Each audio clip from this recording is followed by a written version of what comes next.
Chapter 241. Little Fox was caught by the guards. When she was brought to Huaqing, her fur was covered in grass and dust. When she saw Huaqing, tears fell from her eyes. Huaqing's heart ached. He quickly patted the dust off Little Fox and hugged her. He said in a trembling voice, "You little thing, are you trying to scare me to death?" Little Fox couldn't escape from Huaqing's embrace. However, she was angry and didn't make a sound. Liar, they were all liars.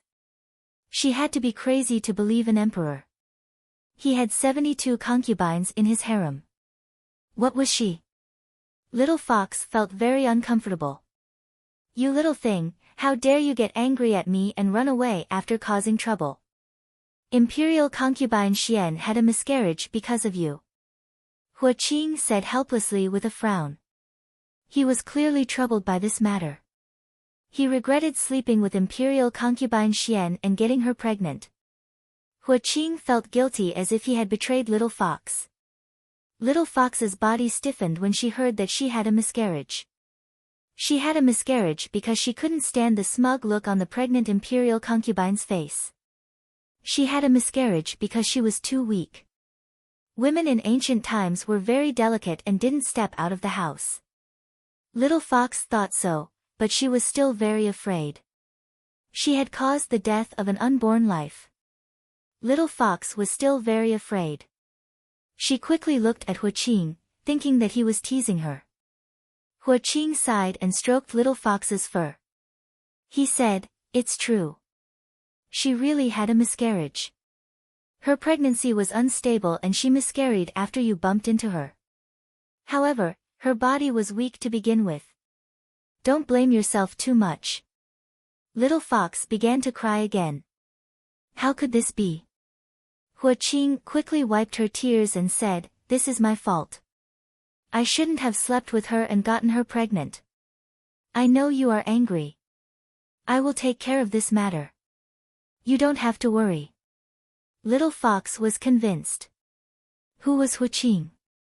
He was the emperor, the most powerful person in the world. Imperial concubine Xian was just a woman. Little Fox felt guilty because of her mistake. She immediately stuck out her tongue and licked Huaqing's finger. She looked at Huaqing with sincere and cute eyes. "You can't run around in the future. If you disappear like this again, we will tie you to my side and not allow you to take a step away from me," Huaqing said sternly. Although Huaqing's words were terrifying, the Little Fox's heart was filled with sweetness. She stuck out her tongue and licked Huaqing's lips. Huaqing's eyes deepened as he stared at the Little Fox's tongue. In the end, he looked away and said, "But this matter must be explained to the Imperial consort. Otherwise, the Empress and the Imperial consort will not let this matter rest." The Little Fox's eyes widened when she heard that. It wasn't that hypocritical Empress who had miscarried. Why would she need an explanation? These women just couldn't stand her and wanted to kill her. They look incomparably beautiful on the outside, but they are all beautiful snakes. Huaqing will be stung to death by these beautiful scorpions sooner or later. Who asked you to be lecherous? Who asked you to be a stud? Who asked you to have so many women in your harem? The Little Fox nodded. She wouldn't be angry. Looking at Huaqing's tired appearance, the Little Fox's heart softened. This man protected her, but he also had moments when he was weak. In front of her, he seemed to have all his defenses down and revealed his softest inner self. The Little Fox stuck out her pink tongue and licked Huaqing's cheeks to comfort him. Huaqing doted on her, so she should treat him well. "All right, you little thing." He hugged the Little Fox and didn't let her lick his face anymore. He endured it with great difficulty, but it seemed that the Little Fox didn't notice at all. It seemed like she especially liked this kind of intimate action. It was really painful and happy. The next morning, Huaqing issued an edict to promote Imperial Consort Xian's position. Imperial Consort Xian was promoted from Imperial Consort Xian to Imperial Consort Xian. This position was close to that of the Empress. She was the #1 position after the Empress. Not only was her position promoted, but she was also rewarded with many rare treasures and precious nourishing holy items. It was all done before the court. When Ning Shu heard this news, he thought that Hu Qing had already compensated the imperial tutor's residents in order to shut their mouths. The imperial tutor's residents couldn't say anything. After Ning Shu had breakfast, he went to see imperial consort Xian. No, it was imperial consort Xian now. Walking into the palace, Ning Shu saw palace maids tidying up the things that Hu Qing had sent over. In the bedroom, imperial consort Xian was sitting on the bed and drinking medicine. Imperial consort Xian's expression was indifferent. She didn't feel anything about these rare treasures. She also didn't look happy about being promoted to imperial consort. When she saw Ning Shu come, she bowed respectfully to Ning Shu. This concubine greets the empress. At least your position was promoted. Ning Shu said. Imperial consort Xian didn't say anything and drank the medicine in one breath. She looked at Ning Shu and asked, Empress, can this concubine trust you? Of course you can. Ning Shu nodded. Imperial consort Xian then shook her head. You and the emperor are the original husband and wife. Although this concubine has a high position, I am still just a concubine. Husband and wife.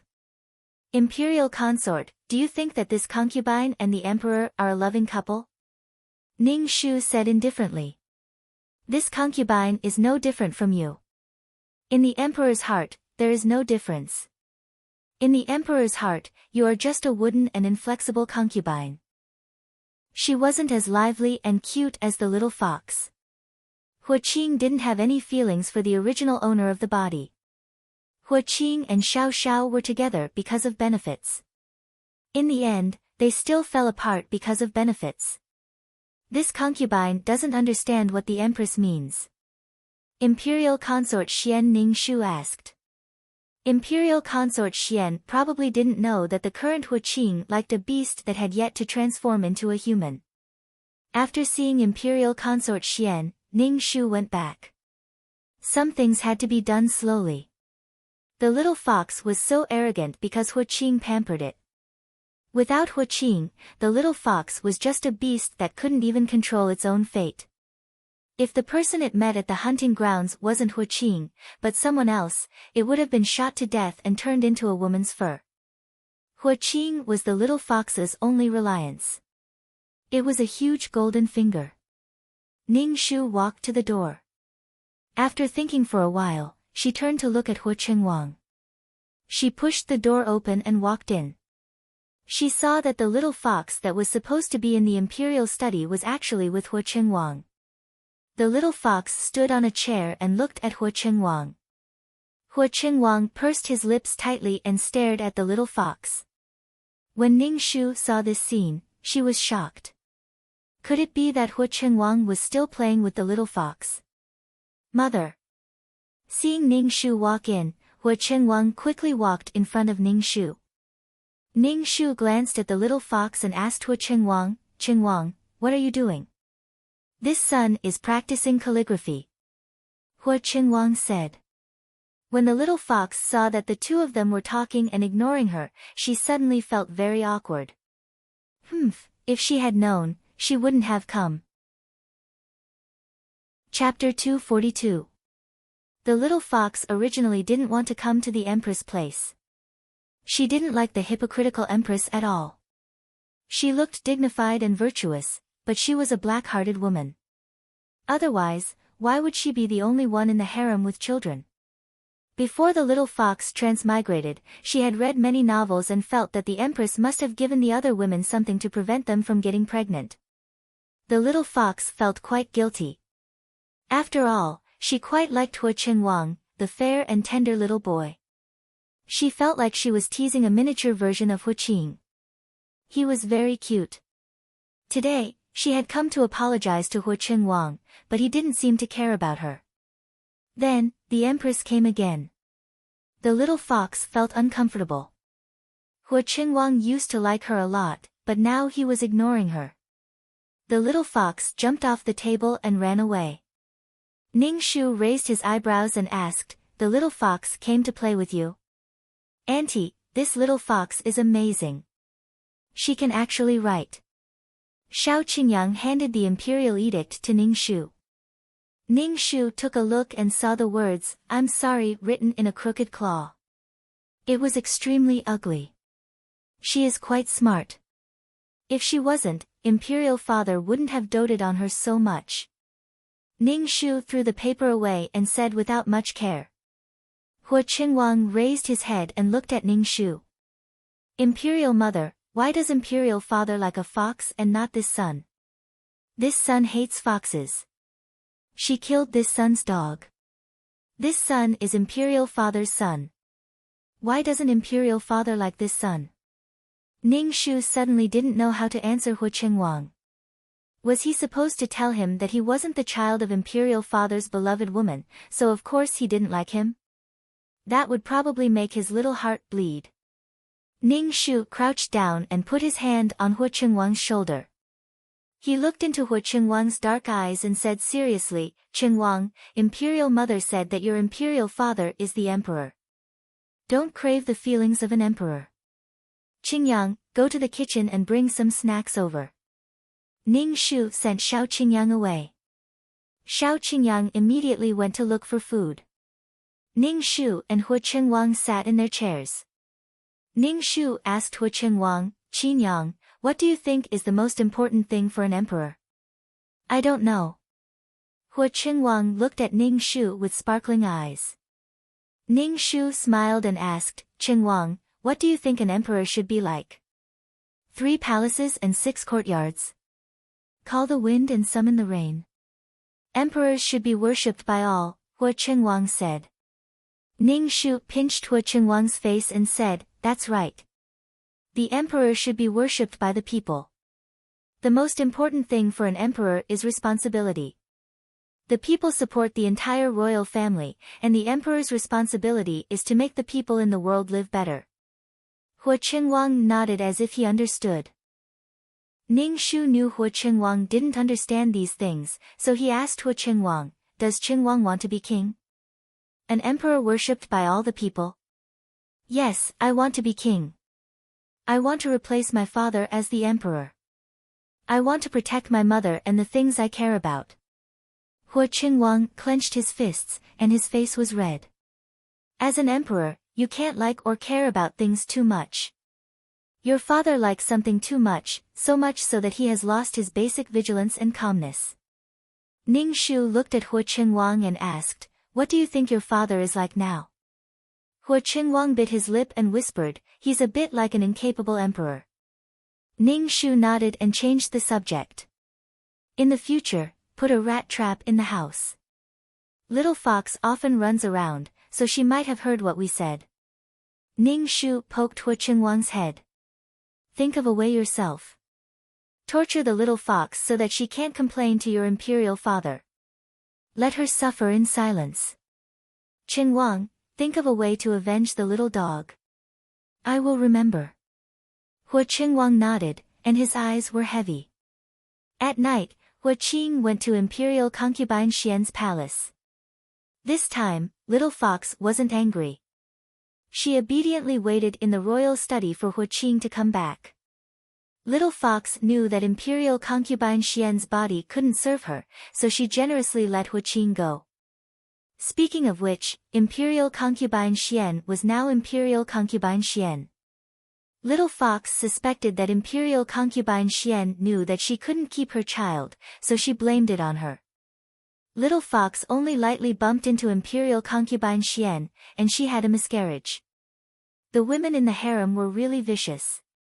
Hua Qing went to Imperial concubine Xian's palace and sat for a while before leaving. Before he left, he said a few words of concern to Imperial concubine Xian.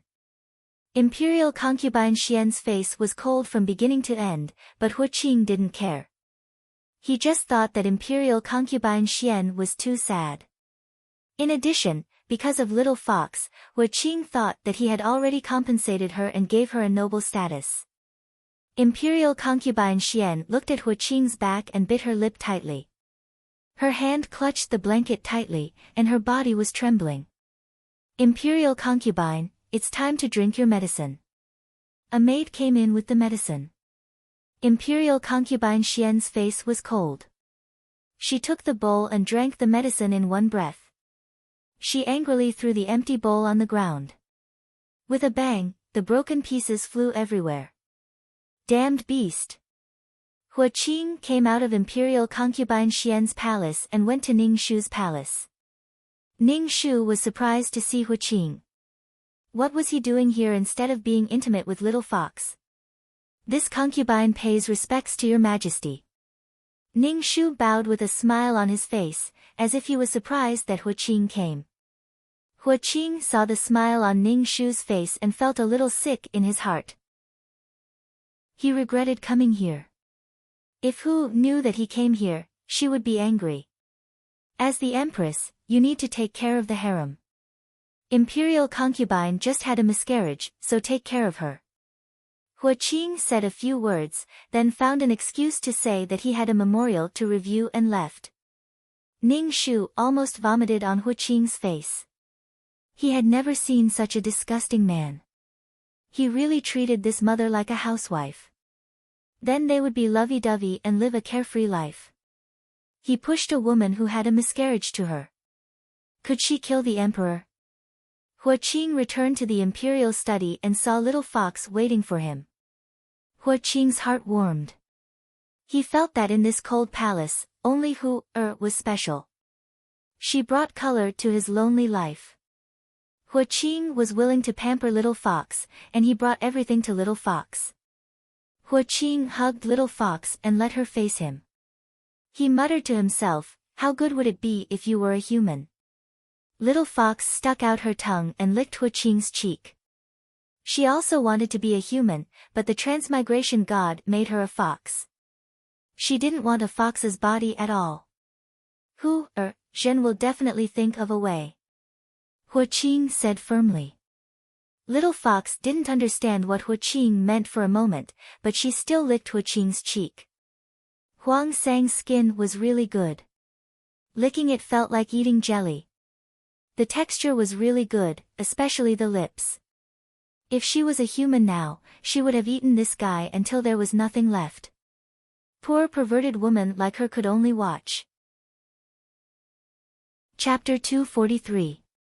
Ning Shu stayed by Hua Chengwang's side as he read. Ning Shu didn't want Hua Chengwang to study the 4 books and 5 classics. Hua Chengwang wasn't like those pedantic Confucian scholars who passed the imperial examinations. It was better for him to read Sun Tzu's Art of War and learn how to govern.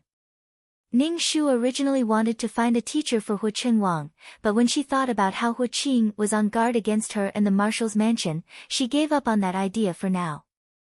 Qing Zhu walked in and whispered into Ning Shu's ear, "Nyang Nyang, the marshal's mansion sent news." The marshal discovered that someone had placed something that shouldn't be there. The marshal has already destroyed it, but he didn't want to alert the enemy. The marshal said for Nyang Nyang to be careful and not let the cat out of the bag in front of His Majesty. Ning Shu nodded and told Hua Chengwang not to stay. She went out with Shao Qingyang for a stroll. Hua Chengwang and Shao Qingyang left with a sinister smile. Ning Shu looked at the 2 children's sinister expressions and couldn't help but raise her eyebrows. Nyang Nyang, the marshal said that His Majesty is looking for a Taoist priest, an outsider, Qing Zhu said. The marshal suspects that His Majesty is going to eat pills now. Ning Shu immediately shook her head.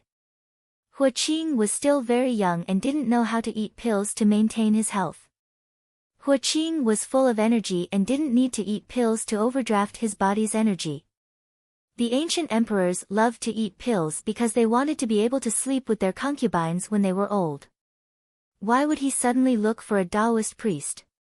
Ning Shu's eyes darted around and she thought of something. It was the little fox. According to the plot, the little fox should have transformed into a human by now. However, as soon as Ning Shu entered this world, she destroyed the mermaid pearl that allowed the little fox to transform into a human. Since the little fox didn't get this item, it naturally couldn't transform into a human. Hua Qing couldn't hold it in anymore and wanted to find an expert to transform the little fox into a human. It seemed that the plot was still rushing forward and wouldn't look back. The little fox was destined to transform into a human. There was no way for the male and female leads to have sex. What kind of love could there be without physical interaction? Tell grandfather that he doesn't need to care about the Taoist priests, Ning Shu said calmly. Hua Qing could do whatever he wanted. However, Hua Qing's act of hiring a Taoist priest still attracted some criticism. Many ministers in the imperial court told Hua Qing not to indulge in these foreign techniques, but Hua Qing ignored them. As long as he could turn Hua into a human, he could pay any price. Hua Qing really wanted to see what Hua looked like when she turned into a human. She should be beautiful and lively, in sharp contrast to the women in the harem. Even her little temper was so cute. Little Fox didn't know about Hua Qing's painstaking efforts and continued to wander around the palace every day. Hua Qing also didn't tell her that he would give her a surprise when the time came. However, the little fox had been feeling very unlucky recently. She felt like someone was messing with her. While she was walking, a bucket of feces would fall on her, and even the bucket would fall on her. When she finally overturned the bucket, there was no one around her. Feeling wronged, the little fox went to find Hua Qing with the smell of the 5 grains reincarnation item. Feeling wronged, the little fox directly jumped onto Hua Qing and purposely rubbed against him. Hua Qing endured the stench and didn't mind the little fox. The man and the fox went to take a bath together. Seeing Hua Qing like this, the little fox's heart was filled with sweetness. She felt that Hua Qing was the best person in the world to her. It was fine if it happened once, but it didn't stop. The little fox cried pitifully at Hua Qing. Hua Qing angrily said that he wanted to find out who dared to treat his Hua like this. Ning Shu knew about this and hurriedly told the 2 boys to stop. If they continued to cause trouble, they would be caught sooner or later. Hua Qingwang was refreshed. He even walked with the wind. Ning Shu was more concerned about when the little fox turned into a human. When the little fox turned into a human, all the women in the harem would be completely abandoned. From then on, Hua Qingwang only had the little fox in his heart. Ning Shu asked Qing Zhu to pass a message to the marshal's residence, telling them to be careful. Hua Qing hadn't come to the harem for a long time. The women in the harem stared in the direction of the imperial study until they were blind, but Hua Qing still didn't show up. During this time, something big happened. Beauty Lin, who was disfigured by the little fox and was banished to the Yi court by Hua Qing, caught the little fox after a plan and stabbed the little fox in the stomach. When Hua Qing found the little fox, Beauty Lin was stabbing the little fox like a madwoman. The little fox was screaming in pain and its body was covered in blood. Hua Qing's eyes were bloodshot. He pulled out a guard's knife and chopped off Beauty Lin's head. Beauty Lin's head rolled far away. Her scarred face was hideous. Hua Qing hugged the bloody little fox and asked the imperial doctor and Taoist priest to save it. Woo-woo. The little fox cried at Hua Qing. The little fox felt like it was going to die. It was in so much pain. Hua Qing's tears fell. He said in panic, "You will be fine. You will be fine. I won't allow anything to happen to you." Ning Shu looked at Hua Qing's decadent and crazy appearance. His body was trembling. It was as if he had lost the entire world. He collapsed and panicked. He smiled coldly. Ning Shu stood beside the pale-faced imperial noble consort Xian. Although she had undergone meticulous treatment, her body was still very thin. She gave people the feeling that a gust of wind could blow her away. Her chin was much sharper. Imperial noble consort Xian was shocked to see Hua Qing revealing his emotions. It was as if he wanted to destroy the world. "Let's go back. The emperor won't let us stay here." Ning Shu stood at the entrance of the imperial study. He looked at the tightly shut door and turned to leave.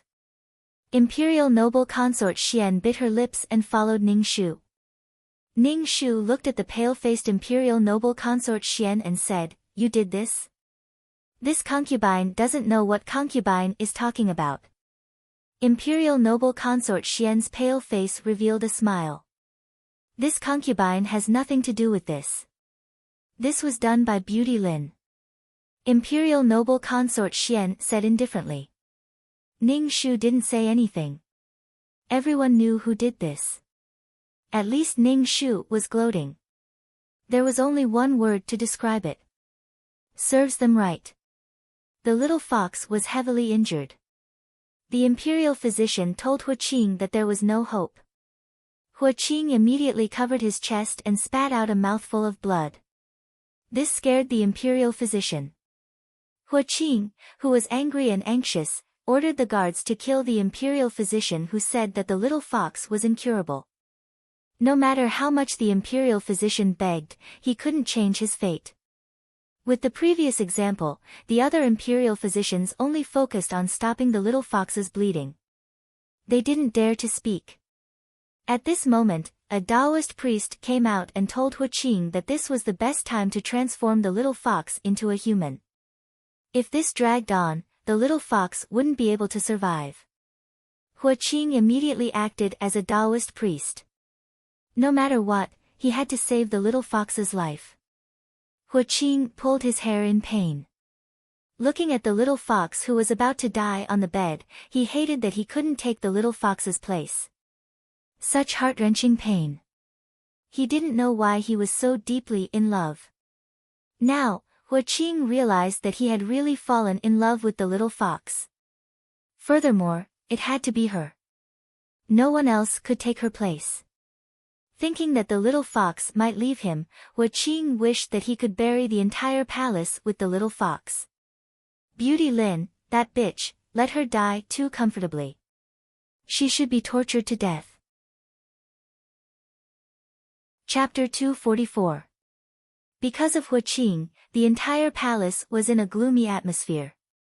Everyone knew that the emperor's most beloved pet was almost killed by the concubines in the cold palace. Now, the emperor wanted to kill whoever he caught. Everyone was in a state of panic. Ning Shu didn't care. If the female lead died so easily, how could she be called a favored one with great luck? Imperial noble consort Xian was worried about her gains and losses. She found Ning Shu and asked, "Empress, do you think that beast will die?" "No." Ning Shu said indifferently. Imperial noble consort Xian frowned and said unwillingly, "It's injured so badly. How can it not die?" Ning Shu took a sip and said leisurely, "The emperor will do everything to save her." Can the emperor fight with the king of hell for a person? Imperial noble consort Xian said somewhat indignantly, "Imperial noble consort, hearing you say this, why does this concubine feel so awkward? His Majesty treats that beast so well that it's unimaginable." "Let's see." Ning Shu said, "I heard that the imperial tutor's body hasn't been well recently. I have 100-year-old ginseng here for the imperial tutor to recuperate." Imperial noble consort Xian hesitated and said, "Grandfather is old. Although he isn't feeling well, he doesn't need ginseng." "Thank you, Empress." Ning Shu didn't care about Imperial noble consort Xian's rejection. Imperial noble consort Xian and the imperial tutor would agree to her suggestions sooner or later. Hu Qing had locked himself in his palace. He hadn't attended court for almost a month. This was something that had never happened before. The ministers were so anxious that their hair fell off. Every time he attended court, Eunuch Qiu, who was by Hu Qing's side, would tell him that the emperor wasn't feeling well and wouldn't be attending court. The ministers and concubines couldn't see Hu Qing, so no one knew what was happening in his palace. Hu Qing like this made everyone nervous. They didn't know what he was going to do. Ning Shu guessed that it was because of the little fox's transformation into a human. Hu Qing was really going to become an emperor who didn't want the country and wanted the beauty. Hu Qingwang found Ning Shu and asked, "What exactly is father doing? Why is he abandoning the matters of the court?" Ning Shu looked at Hu Qingwang, who now looked like a little adult, and could not help but say, Qingwang really cares about the country and the people. Mother, I'm serious, Hu Qingwang said seriously. Ning Shu nodded, Imperial Mother is also serious. You don't need to care about what your Imperial Father does. In the end, Hu Qingwang sighed and left. Ning Shu laughed when he saw the look on his face. Nyang Nyang, Shaoanzi, who serves His Majesty, is here. Qing Zhu walked in and informed Ning Shu. Ning Shu immediately said, let him in. Shaoanzi walked in and bowed to Ning Shu. Then he said, Nyang Nyang, Master said that this servant will come to inform Nyang Nyang Nyang tonight. Nyang Nyang will be rewarded. And, thank your master for me. Ning Shu had Qing Zhu take out 2 silver ingots. Shaoanzi accepted it and then bowed and left. Qing Zhu and Ning Shu asked, Nyang Nyang, what is Shaoanzi talking about? You will know tonight. Ning Shu already had a guess. Ning Shu thought for a moment and said to Qing Zhu, go and invite Imperial Noble Consort Xian over. Yes. Imperial Noble Consort Xian quickly came over. When she saw Ning Shu, she bowed and asked, Nyang Nyang, why are you looking for me? Tonight, we will go and see His Majesty and see if he is hiding a mistress. Ning Shu said indifferently. Imperial Noble Consort Xian sat down and drank a mouthful of tea. Ning Shu looked at Imperial Noble Consort Xian's frail body and said, your body doesn't seem to be well. I am not an imperial physician, but I can see that your body is severely damaged. I don't care about my body anymore. I am just struggling at death's door. It doesn't matter if I am well or not. Imperial Noble Consort Xian said indifferently. Ning Shu didn't agree, you shouldn't ruin yourself for a man. Imperial Noble Consort Xian looked at Ning Shu in shock and said, I am sad for my unborn child. Ning Shu and Imperial Noble Consort Xian waited like this. When it was almost midnight, the entire palace was silent. Shaoanzi finally came. Ning Shu said, Nyang Nyang, please follow me. Ning Shu smiled and said to Imperial Noble Consort Xian, let's go and take a look. Shaoanzi brought Ning Shu and Imperial Noble Consort Xian to Hu Qing's bedroom. Imperial Noble Consort Xian asked Ning Shu softly, Nyang Nyang, what are you doing? It's not what I am doing. It's what the Emperor is doing. Ning Shu said indifferently. Soon, the group arrived at Hu Qing's bedroom. Eunuch Qiu was waiting for Ning Shu at the door. When he saw Ning Shu, he bowed and said quietly, Nyang Nyang, please follow me. Be quiet. Ning Shu nodded and followed behind Eunuch Qiu. Imperial Noble Consort Xian hurriedly followed Ning Shu. Eunuch Qiu found a secret place. This place could hear the situation in the bedroom and avoid being discovered by the guards. Ning Shu listened to the situation inside and heard Hu Qing's voice and a woman's voice. Ning Shu understood. The little fox had transformed into a human body. The voices inside continued. Hu Qing said, having you is like having the world. A crisp female voice sounded, Hu Qing, have I really become an adult? I can't believe it. It's true. My Hu Qing's voice was filled with boundless affection. Hu Qing, what are you doing? Why are you kissing me? Don't you know how I feel about you? Hu Qing's voice was filled with suppressed desire. Not long after, she heard ambiguous voices coming from inside. It was mixed with Hu Qing's words of love and the little fox's suppressed moans. As expected, Ning Shu had come to confirm the situation. It was similar to what she had expected. Even without her shark pearl, there were other ways for the little fox to transform into a human. After knowing the result, Ning Shu was no longer interested in eavesdropping. He quietly left. Imperial Noble Consort Xian immediately followed Ning Shu. Her face was filled with shock and she hadn't recovered yet. After they had walked far away, Ning Shu asked, Nyang Nyang, what is going on? His Majesty is really hiding a woman. Where did this woman come from? Hasn't this woman always been here? Ning Shu said indifferently, you can ask Shaolin about this. Then you can consider the plan I told you. Imperial noble consort Xian was shocked. She seemed to have thought of something but didn't dare to confirm it. She shook her head and said, this is impossible. Impossible. Anything can happen. Ning Shu said to Imperial noble consort Xian, it's getting late. Let's go to bed. Imperial noble consort Xian couldn't sleep. Her mind was filled with the woman rolling around with Hu Qing. Nyang Nyang, she was injured so badly. How could she have survived and become a human? Imperial noble consort Xian's eyes were filled with intense hatred. Ning Shu said, it should be the work of those Taoists. Chapter 245. Although the little fox had transformed into a human, Hu Qing did not let the little fox out and kept her in the bedroom. Ning Shu could not understand. Could it be that Hu Qing had imprisoned the little fox for her entire life? According to the little fox's temperament, if he made her stay in the room and not let her out, wouldn't that be asking for her old life? But not long after, a palace maid found the corpse of an animal in the imperial garden.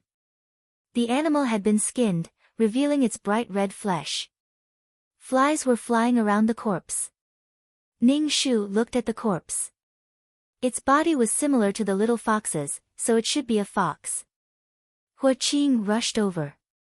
When he saw the corpse, it was as if he was struck by lightning. He immediately roared, who is it? Who killed my little fox? Hu Qing's expression was very sorrowful. He frowned and coldly asked Ning Shu, there is such a vicious person in the palace who actually killed my little fox. Empress, you must find the murderer. I want to skin him. Fuck, didn't your little fox already turn into a human?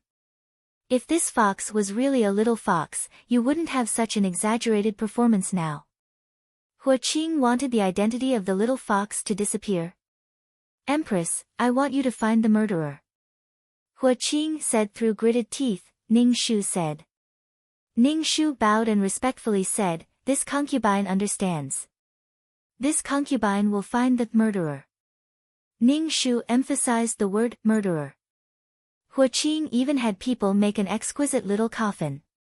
Then, he put the fox's corpse in the coffin with a sorrowful expression. Ning Shu almost rolled his eyes. So fake. He clearly had a coquettish expression, but he still had to twist his face and make a sorrowful expression. Who are you trying to disgust? After the fox was buried, Hu Qing began to go to court. The ministers were dissatisfied that he did not go to court a while ago. Hu Qing sat on the dragon throne with a sickly expression. He told the ministers that he was sick a while ago, so he did not go to court. Hu Qing's bedroom was still heavily surrounded by guards. No one was allowed to enter, causing the atmosphere of the entire palace to be very solemn. The little fox was dead. The concubines in the imperial harem were so excited that they almost set off firecrackers to celebrate. This troublesome fox was finally dead. They had to thank the person who dared to commit such a heinous crime by daring to kill the little fox. Ba. Compared to the excited concubines in the inner palace, imperial noble consort Xian's pale face was ashen. She angrily asked Ning Shu, Empress, what is the emperor trying to do? You've already thought of it, so why are you asking me? Ning Shu wasn't angry at all. He said to imperial noble consort Xian, do you agree with the plan that I told you previously? Do you want to cooperate with me? His Majesty already doesn't want all the women in this harem. The harem is like a figurehead. Why should we still care about this little bit of affection between husband and wife? Ning Shu faintly said. This was the correct way to torture a scumbag man. Destroy a man with a woman, not a woman against a woman. Imperial noble consort Xian bit her lips tightly. She was struggling. Ning Shu continued, don't be anxious. You can think about it slowly. However, I think that after a while, that fox spirit will openly appear in the harem. She will be the favorite of the harem. Maybe the emperor will even disperse the harem for her. When that time comes, we, the women who serve the emperor, won't even have a status after we die. We won't be able to enjoy the incense offerings of our descendants. Empress, I agree. I will send a letter to the imperial preceptor's residence. Imperial noble consort Xian took a deep breath. Her eyes were firm as she spoke to Ning Shu word by word. Ning Shu smiled. At night, Hua Qing came over. He went straight to the point, Empress, it's going to be the autumn harvest soon. I will be leaving the palace to harvest the grain with the commoners. I'll just take a look at this year's harvest. Harvest the grain together. To put it bluntly, he was going to put on a show and have fun in front of the commoners. Ning Shu said, Emperor, do you want me to go? In this kind of situation, the emperor and the mother of the nation should be together, wearing coarse hemp clothes to harvest the grain. Ning Shu knew that Hua Qing wouldn't bring her along. Hua Qing saw the anticipation and excitement on the Empress' face and immediately said, Empress, you don't need to go. You'll be back soon this time. The palace can't be empty. Also, have you found the culprit I asked you to find? I'm investigating, but I don't know who did it. I don't have a single clue. Ning Shu looked at Hua Qing with a distressed expression. An unnatural expression flashed across Hua Qing's face as he said, no matter what, you must find out. Ning Shu had a dumbfounded expression. Hua Qing left after saying a few words. He didn't talk to Ning Shu for more than the time it took to brew a cup of tea. Ning Shu looked at Hua Qing's hurried back. TSK, TSK, TSK. Her place wasn't some scary place. Why was she so afraid of the little fox getting angry? Nyang Nyang, His Majesty hasn't rested in Nyang Nyang's palace for a long time. Qing Zhu said to Ning Shu somewhat anxiously. Ning Shu drank a mouthful of tea. His Majesty won't come to the inner palace in the future. Don't worry about it. Sleep. The next morning, Ning Shu took the concubines of the inner palace to the palace gates to see Hua Qing off. They sent Hua Qing to harvest the rice. Ning Shu found that there was an additional little eunuch with red lips, white teeth, and creamy skin beside Hua Qing. Even though she was wearing the clothes of a little eunuch, it still couldn't hide her beauty. Her eyes were also lively and beautiful. Although they were large almond eyes, the ends of her eyes were slightly raised. There was a kind of charm and incomparable beauty. Hua Qing saw that Ning Shu's gaze was on the little eunuch and unobtrusively blocked in front of the little eunuch. Ning Shu said, Empress, take care of the inner palace. Zhen will be back soon. Ning Shu bowed and said with false concern, Qinxie will remember. Qinxie and my sisters will wait for His Majesty to come back. Be careful, His Majesty. As soon as Ning Shu finished speaking, she heard a slight cold snort. Ning Shu pretended not to hear it. Hua Qing got on the carriage. Eunuch Qiu shouted to set off. The long line headed towards the palace gates. The little eunuch didn't get on the carriage. Instead, he followed the carriage. His eyes kept rolling around, appearing very curious. Ning Shu watched the long line leave the palace gates. Only then did he turn and head back to his own palace. After Hua Qing left, the concubines were even more bored. They dressed up beautifully, but the emperor didn't even look at them. Ning Shu let his concubines go back to their own palaces. If they had nothing to do, they could embroider by themselves. Otherwise, they could find entertainment by themselves. Perhaps it was because Hua Qing hadn't entered the inner palace for a long time.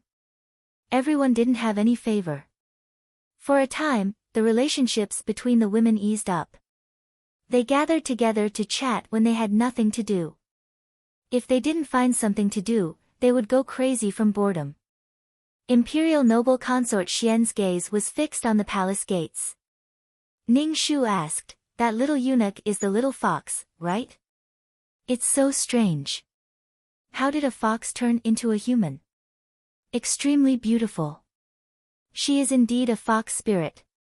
Imperial noble consort Xian said coldly. Chapter 246. Ning Shu felt that Huaqing did not go to the autumn harvest. Instead, he went to spend time with the little fox. He left behind all the women in the palace and ran off to play with the adulterous couple. She still had to stay in the palace to help Huaqing manage all the women in the palace. Damn it! Ning Shu wanted to kill the emperor again. Ning Shu did not care about Huaqing's matters. Instead, he accompanied Huaqing to study. Some things were not easy to do when Huaqing was around. After Huaqing left, Ning Shu immediately hired a teacher for Huaqing. This teacher was found by Marshal Xiao. Ning Shu and imperial noble consort Xian secretly sped up their plans. Half a month passed. Huaqing, who was so happy that he forgot about home, finally returned. But when he returned, he brought a peerless beauty with him. When Huaqing returned, he brought the little fox in front of Ning Shu. He directly said to Ning Shu, "Empress, this is Jin Ling." The little fox Jin Ling did not bow to Ning Shu. Huaqing did not say anything. Ning Shu calmly said, "Your Majesty, where did such a beautiful woman come from? Your Majesty went to the autumn harvest and brought back such a peerless beauty. This is the daughter of the county magistrate of Chu County, not far from the capital. I like her very much and brought her into the palace." Huaqing looked at the little fox with a loving gaze. Ning Shu smiled and looked at the little fox. She was wearing a pink satin palace dress. She did not wear any makeup. Her white skin had a slightly pink luster. There was a youthful and charming look between her brows. However, her figure was curvaceous. Her eyes were very lively and cute. When one looked at her, one would feel that they were captivated by this pair of eyes that were full of intelligence and cunning. She was charming with an innocent cunning. She could not be any more charming. Ning Shu finally understood Huaqing's intentions. First, he killed a fox and skinned it. After all, not every fox had a beautiful golden fur like the little fox. Then, after leaving the palace, he gave the little fox a proper identity. Huaqing really put in a lot of effort for the little fox. Ning Shu said meaningfully, that parental official in Chu County is really emitting smoke from his ancestral grave. To be able to give birth to such a peerless beauty in the world, Your Majesty, please arrange a place for Qinxie to live. I don't need you to arrange a place for me to stay. I want to stay with Huaqing, said the little fox, Jin Ling. The little fox looked at Ning Shu with vigilance and hostility. She had been a fox before, so she didn't feel much for these women.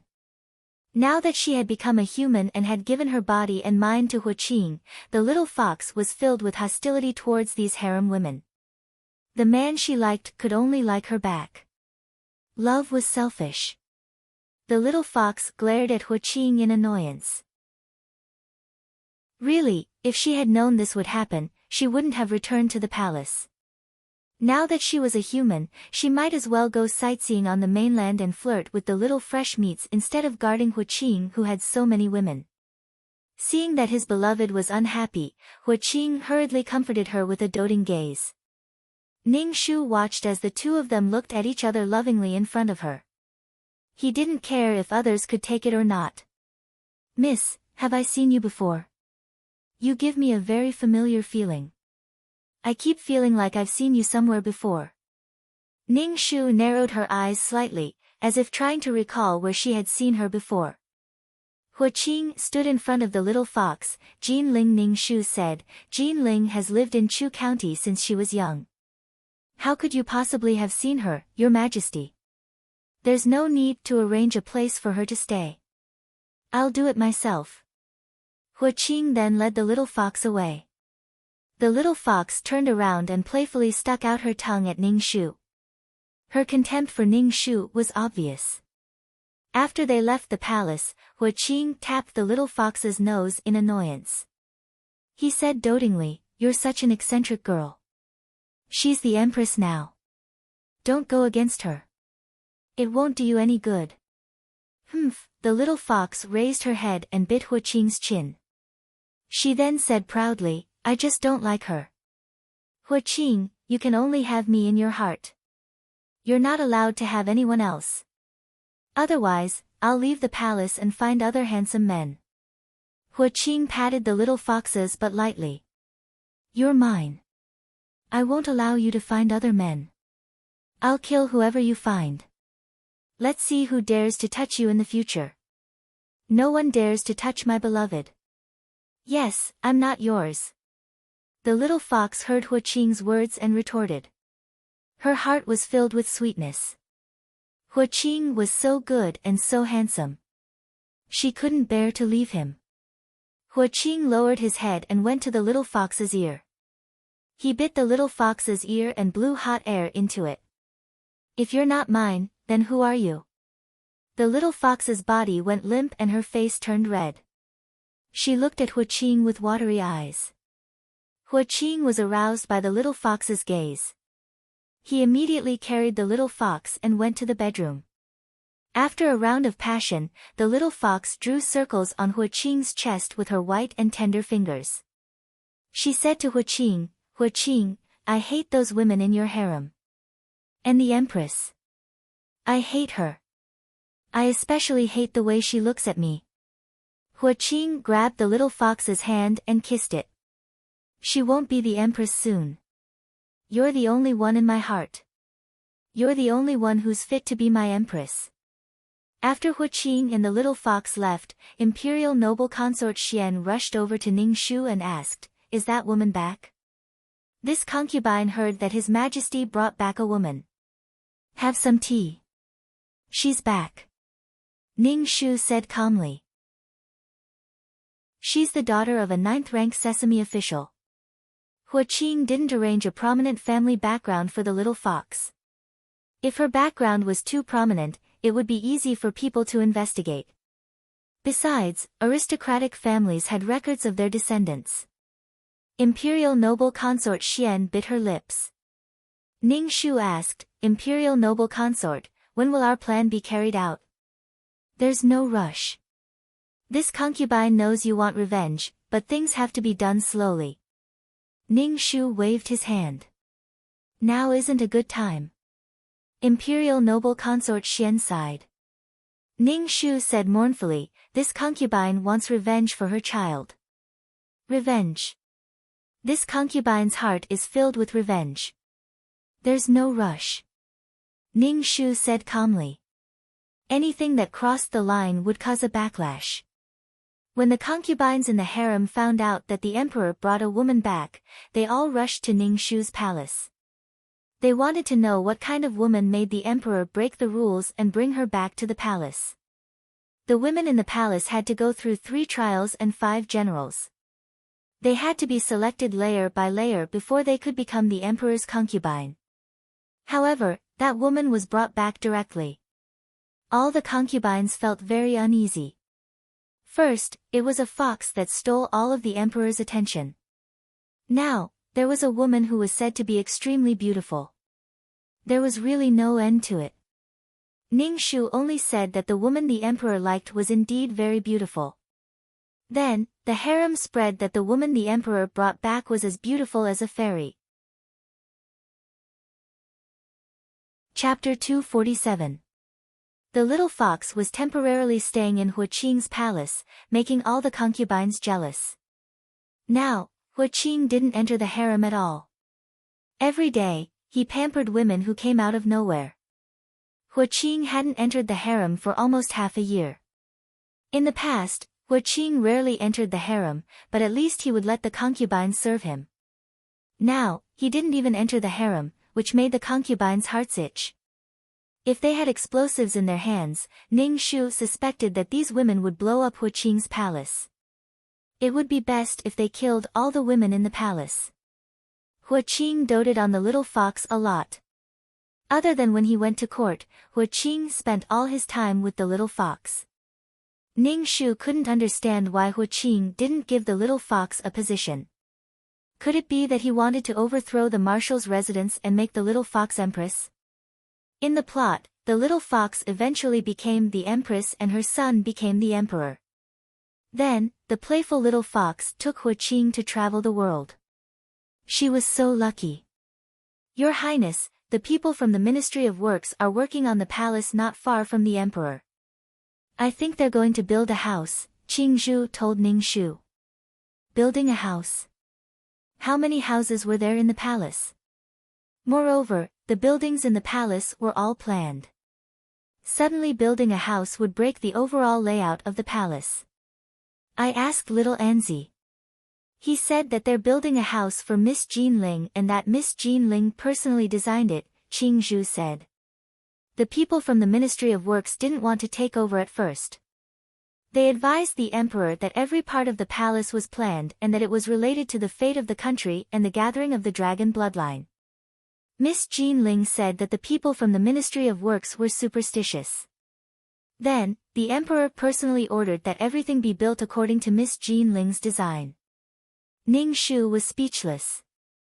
Okay, rich and willful. Because Huaqing didn't give the little fox a position, the servants in the palace all called the little fox Mississippi. But secretly, they despised this woman. She was with the emperor without any status. Wasn't she having illicit relations without a matchmaker? The little fox from the modern world didn't care about this at all. In her opinion, she and Huaqing were truly in love. Now, they were boyfriend and girlfriend. It had nothing to do with others. Even if the little fox heard these words, she didn't care. As long as she was happy, anything was fine. The little fox wanted to give Huaqing a surprise, so she kept urging the people from the Ministry of Works to hurry up and fix the house. Apart from that, the little fox brought many changes to the harem. For example, she gave Huaqing some exotic food and often performed modern dances for him. She also performed some seductive dances and pole dances. This made Huaqing even more fascinated with the little fox. He couldn't figure out what was going on in her mind. Huaqing felt very blessed to have met Hu-er. He felt that his life had been in vain. Huaqing even thanked the heavens for letting him meet Hu-er. At this time, Huaqing had completely forgotten that there was a group of concubines waiting for him in the harem. The Ministry of Works built the house very quickly. Soon, a modern-style villa was built next to Huaqing's bedroom. Ningxu looked at the villa and wanted to cover his face. It was really strange that such a white villa had suddenly appeared in the majestic and dignified palace. It completely destroyed the dignity and wealth that the palace should have. In short, it was as awkward as it could be. Huaqing loved the house and its crow. He liked this style of house very much. When he heard Hu-er say that this was their love nest, Huaqing's heart was burning. He liked this house even more. In order to shock these ignorant ancient people, the little fox generously invited the concubines from the harem to her villa to attend the party.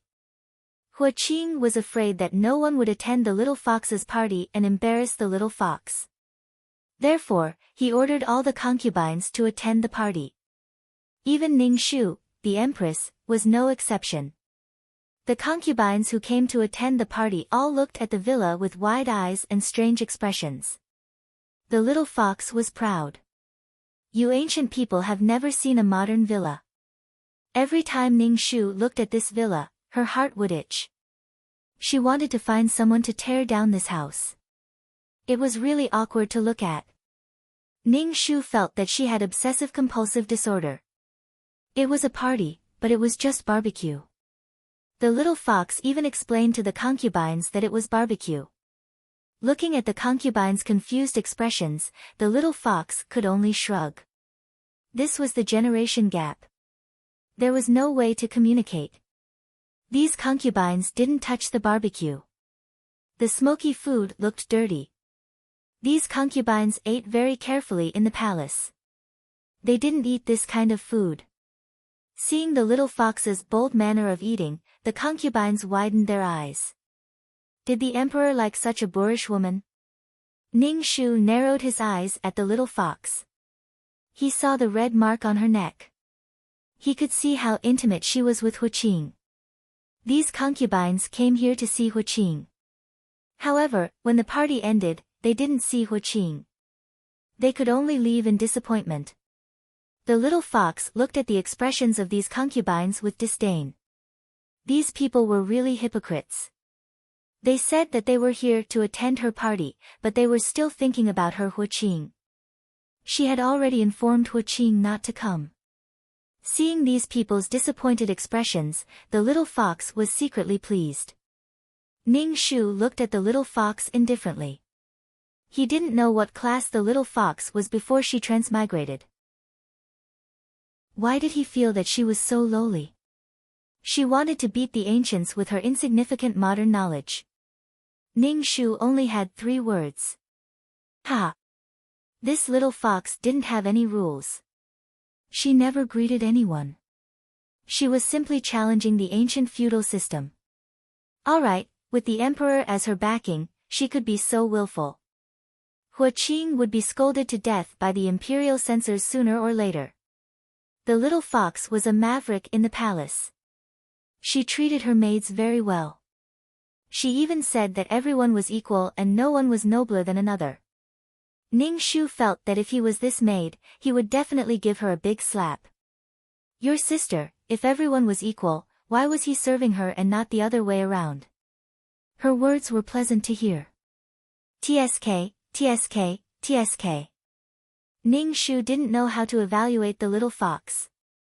Huqing liked her character and personality so much. Was Huqing's eyes covered with lard? Or was he used to seeing elegant ladies and was interested in the little fox's overly lively personality?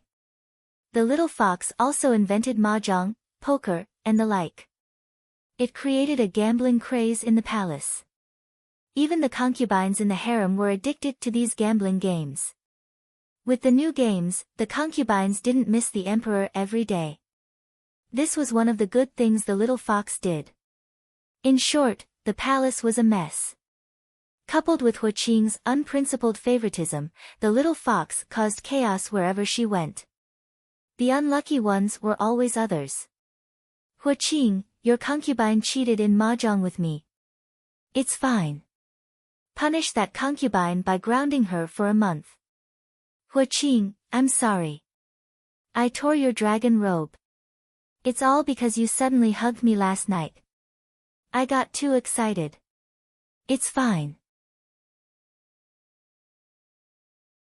Chapter 248. At night, lightning flashed and deafening thunder boomed in the sky. It was raining cats and dogs. Suddenly, there was a loud clap of thunder that made the entire palace tremble.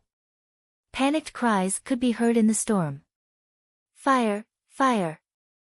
The villa next to Huqing's bedroom was on fire. The fire was so strong that even the heavy rain could not extinguish it. The fire lit up the entire palace. The palace became restless. Ning Shu got up from the bed and said to Qingwang, it's about to start. Are you afraid? I'm not afraid. Qingwang clenched his fists tightly. His body was trembling and his face was red. Ning Shu said, I'm not afraid. If we fail, we will die. Qing Zhu helped Ning Shu put on his clothes. Qingwang got up from the bed and grabbed the corner of Ning Shu's clothes tightly. Mother, I'm not afraid. Ning Shu nodded. Holding Qingwang's hand, he walked towards the burning villa.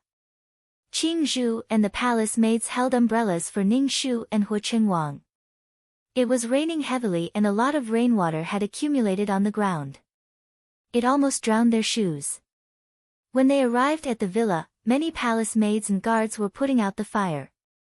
Huqing and Little Fox stood under the roof of the bedroom in their pajamas. Little Fox's eyes were red. She felt her heart ache when she saw her efforts being burned. There were so many places in the palace, but only her villa was burned. Her villa.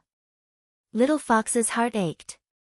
She had her own mansion in ancient times, but it was struck by lightning.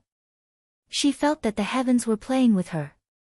Seeing Little Fox like this, Qing quickly put out the fire.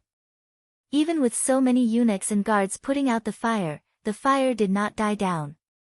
It exploded with crackling sounds. Qing's face was cold and his brows were tightly knitted. Under the flickering light of the fire, he was incomparably cold.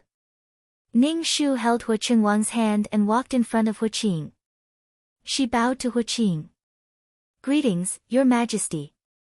Qing glanced at Ning Shu and his gaze stopped on Qing.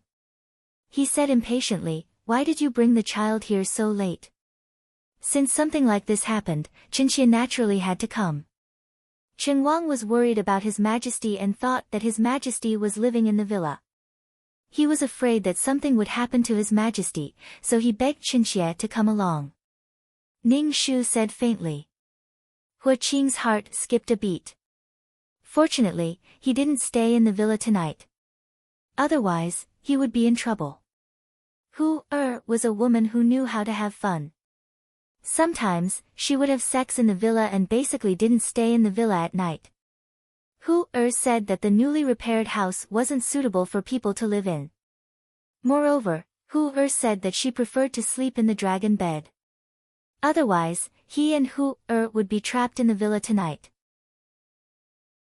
Qing heaved a sigh of relief and couldn't help but reach out to hug the little fox with one hand. He comforted her, "Don't be afraid, I'm here." Ning Shu was speechless. At the very least, his wife and son were beside him. Could he restrain himself a little? Qingwang grabbed Ning Shu's hand and watched as Qingwang hugged the little fox. His eyes were dark and looked very treacherous under the light of the fire.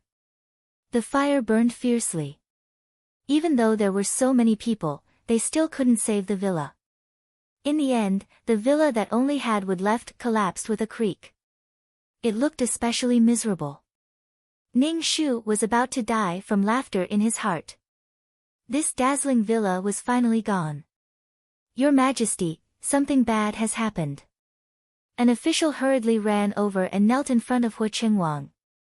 He didn't care at all even though the rain was pouring down on him. Qing frowned. "Imperial astronomer, why did you enter the palace?"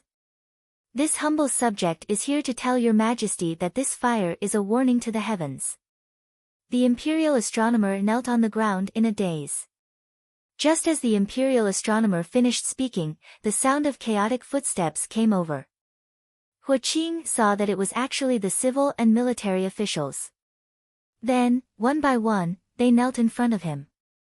Qing coldly said, "My beloved officials, what are you doing?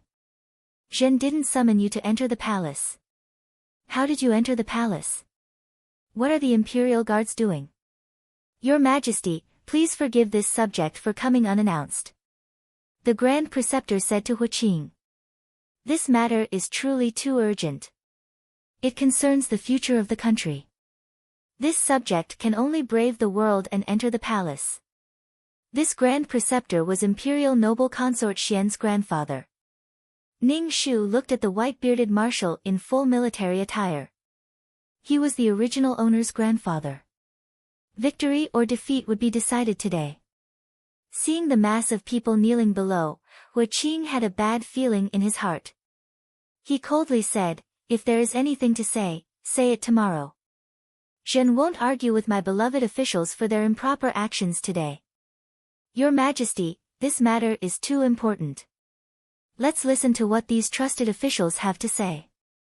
This concubine thinks that there is something urgent. Ning Shu bowed and said to Qing. Qing frowned. Ning Shu scolded, "The concubines of the imperial harem are not allowed to interfere with government affairs. Empress, you are overstepping your bounds." Qing, "I'm a bit scared.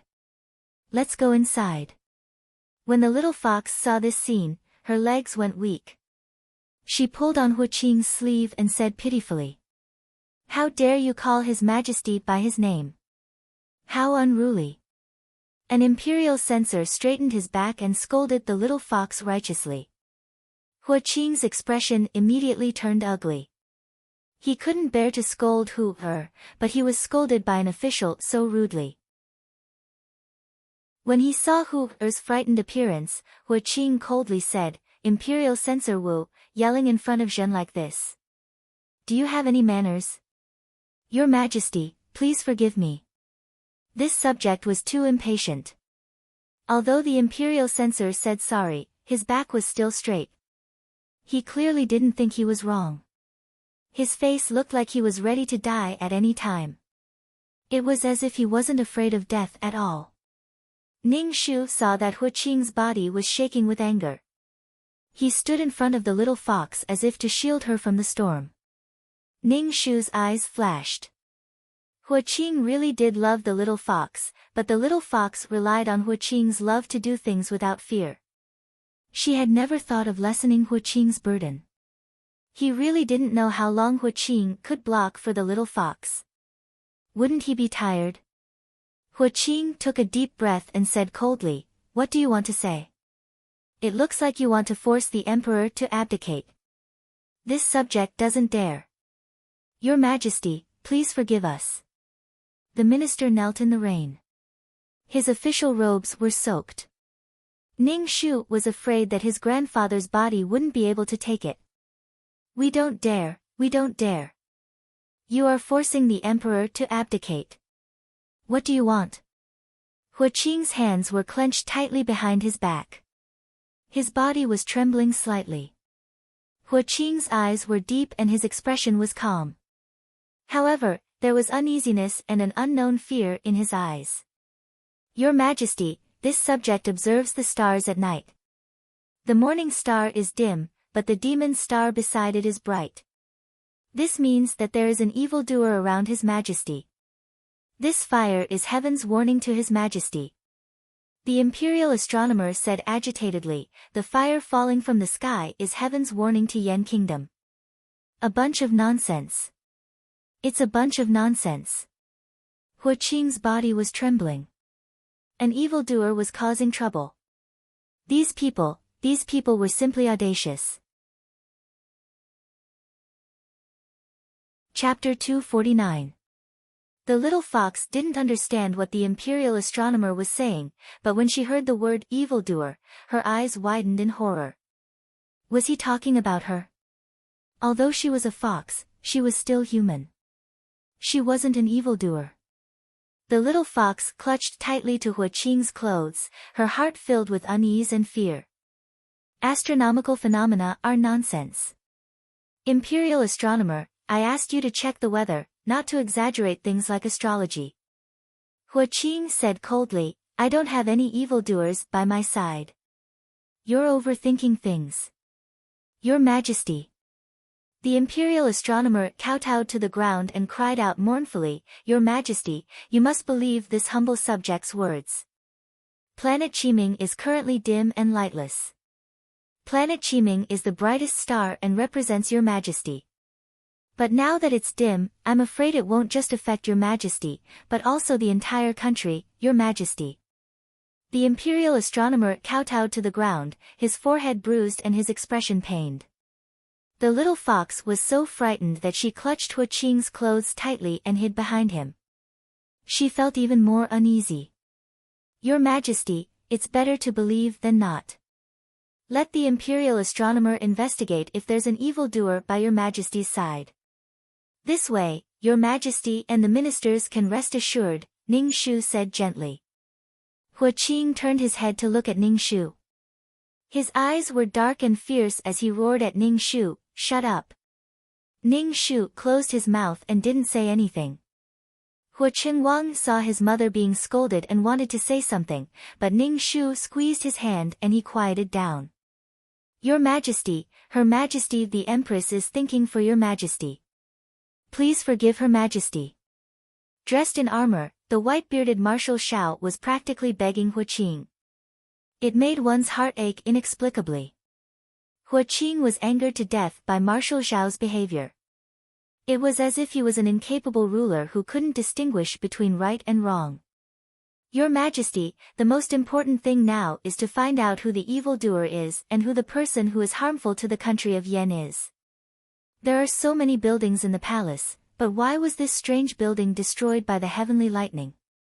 This kind of thing shouldn't exist in the palace. Your Majesty, the woman beside you is a demon. The Grand Preceptor was heartbroken. Your Majesty, you have been bewitched by the woman beside you. She is a demon that has transformed into a human to bring disaster to the Yen kingdom. When Huaqing heard the Grand Preceptor's words, he was so angry that he almost fainted. He had clearly concealed Hu Er's identity well and was very careful. How did these people know that Hu Er had transformed into a human? Huaqing's eyes were red.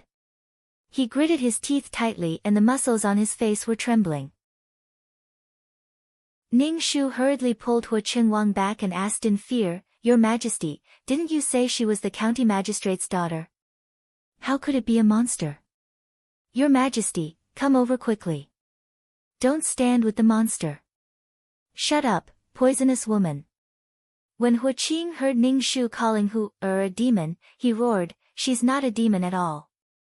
Huaqing looked around and saw the Empress hugging Huaqing Wang tightly. A group of ministers were kneeling in the rain. He felt powerless as if he was against the world. Behind him, Hu Er was trembling in fear. Your Majesty, you are really muddle-headed. You can't see such an obvious fact. Marshal Xiao said, This woman is a fox spirit that has transformed into a human. She wants to shake the country. Does Your Majesty not know about King Zhou of Shang and Su Daji? Your Majesty, are you going to ignore the Yen kingdom? Since this demoness entered the palace, many things have happened. She has harmed the imperial heirs and has no regard for seniority. Your Majesty has been bewitched by this demon and doesn't care about it. If this continues, the country will no longer be a country and the ministers will no longer be ministers. The Grand Preceptor knelt in the rain, his body swaying. He was supported by the ministers beside him, but he still insisted, Your Majesty, for the sake of the people of the Wei Kingdom, please kill this demoness and return the Yen Kingdom to its former glory. Your Majesty, please kill this demoness and return the Yen Kingdom to its former glory, the ministers shouted in unison. They kowtowed as if they were not afraid of pain.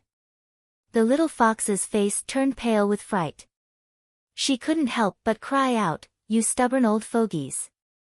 You want me to die because of a single star. You're treating human life like grass. You'll suffer retribution for this. This demoness has brought disaster to the Yen Kingdom. She deserves to die. The Grand Preceptor looked at the little fox with disgust. The little fox was stunned. How was she a demoness? How could she bring disaster to the country? How could a woman like her have such ability? The little fox was afraid and wronged. She had no grudge against these people. Why should they decide her fate so easily? Huaqing's blood boiled in his chest. A bloody taste rose in his throat. His head was throbbing with pain. He was angry and afraid. He was afraid that he would not be able to protect Hu Er. Huaqing swallowed the bloody taste in his mouth and said calmly, There is no evidence to prove that this woman is a demoness. Your Majesty, this demoness was transformed from the fox beside Your Majesty. The imperial astronomer pointed at the little fox. Huaqing immediately retorted, The little fox by my side has already been killed. It's ridiculous that a beast can transform into a human. If I want officials like you to guard my country, I'd rather give up the country of Wei.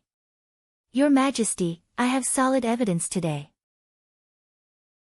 That is why I am purging you.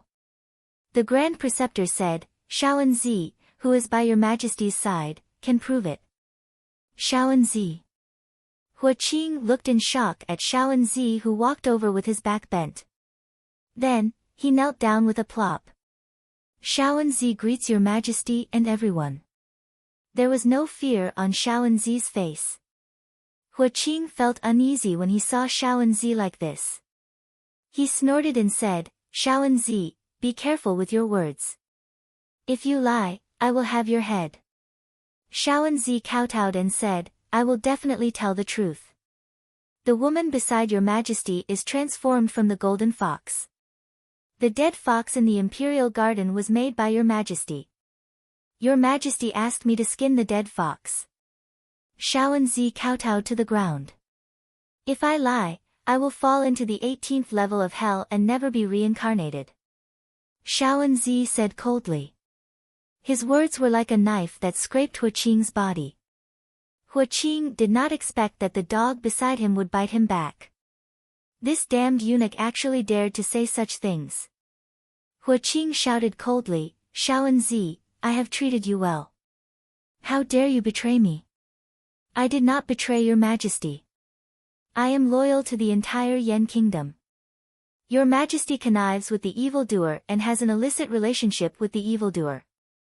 Even if I am killed by your majesty now, I will die without regrets. I only hate that I cannot kill the evildoer with my own hands. Shaoanzi looked at the little fox with hatred in his eyes. Do you hate me?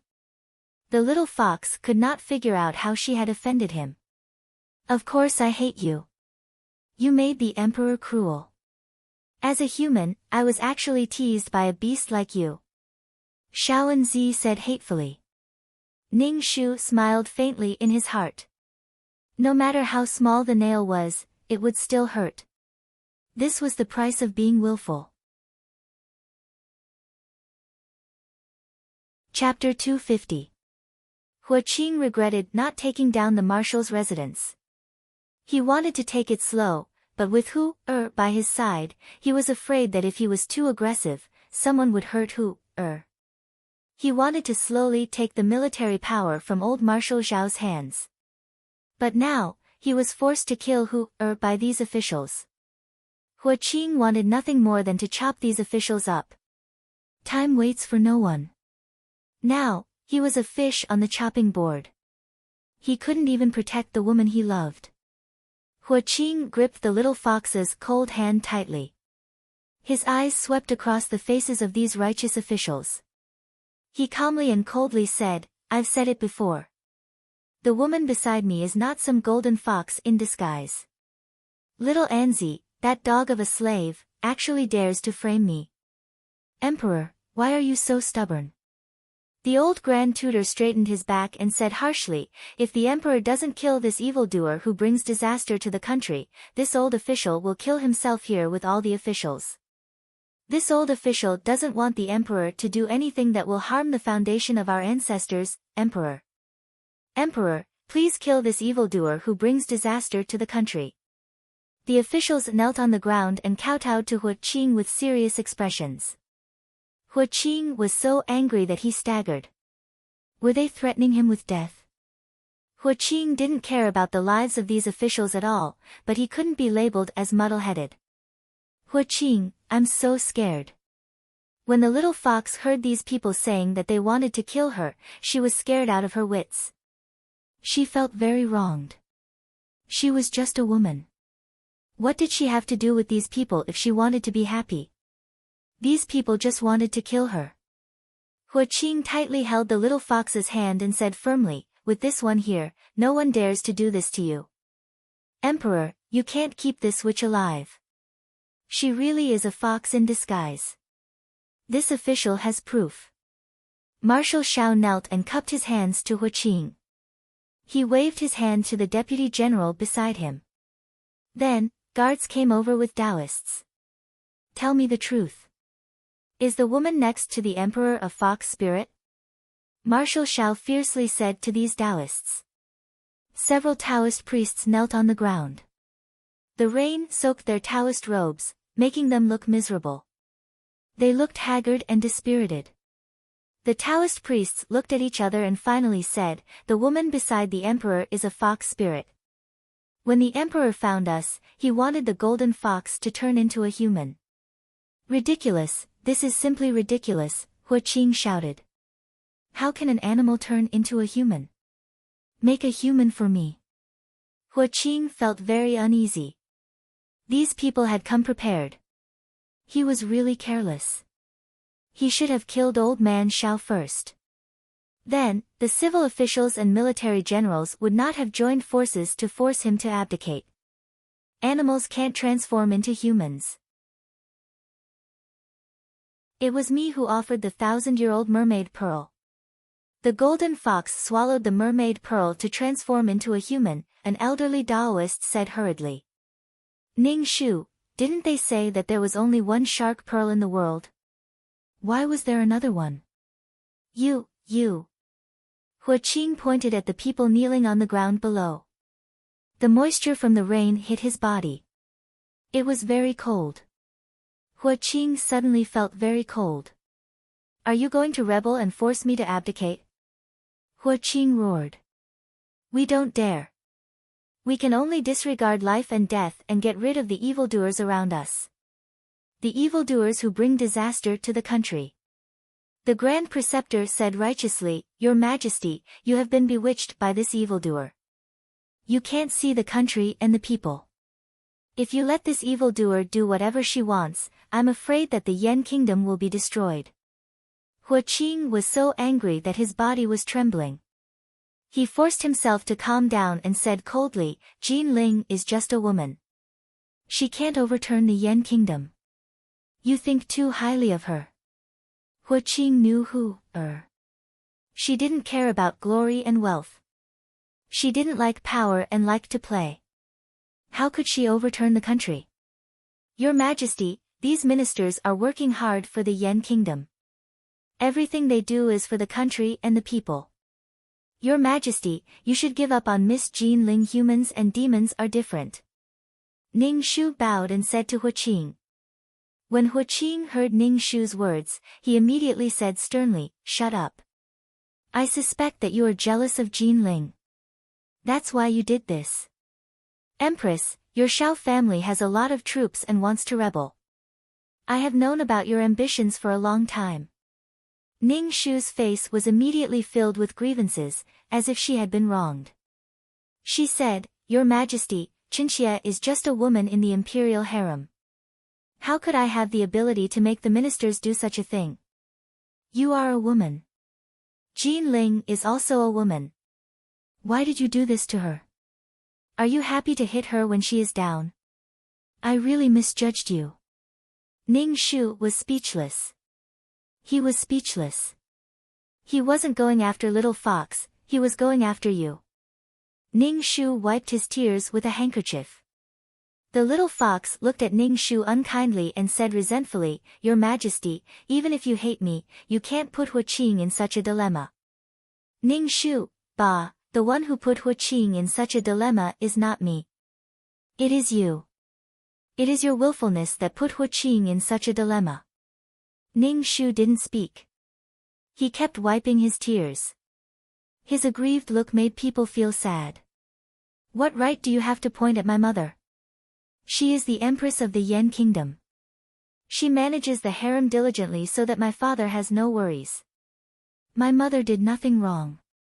Instead, after you came to the palace, the entire palace was in a mess, Hua Qingwang said disdainfully. Hua Qingwang said disdainfully, You don't have proper etiquette. You never salute my mother when you see her. You're really an animal. Hua Qingwang, shut up. Hua Qing shouted at Hua Qingwang with bloodshot eyes. You have no right to speak here. Hua Qingwang was frightened by Hua Qing's ferocious face. He burst into tears and shouted, Father, you don't want me anymore. Father has an evildoer. You don't even want your wife and children. Father, wake up. Father, wah wah wah wah. Ning Shu hugged Hua Qingwang. He wiped his tears and said, Qingwang, don't cry. Qingwang, don't cry. Mother, father only wants the vixen. He doesn't want me and mother anymore. Hua Qingwang cried. This desolate look really made people's hearts ache.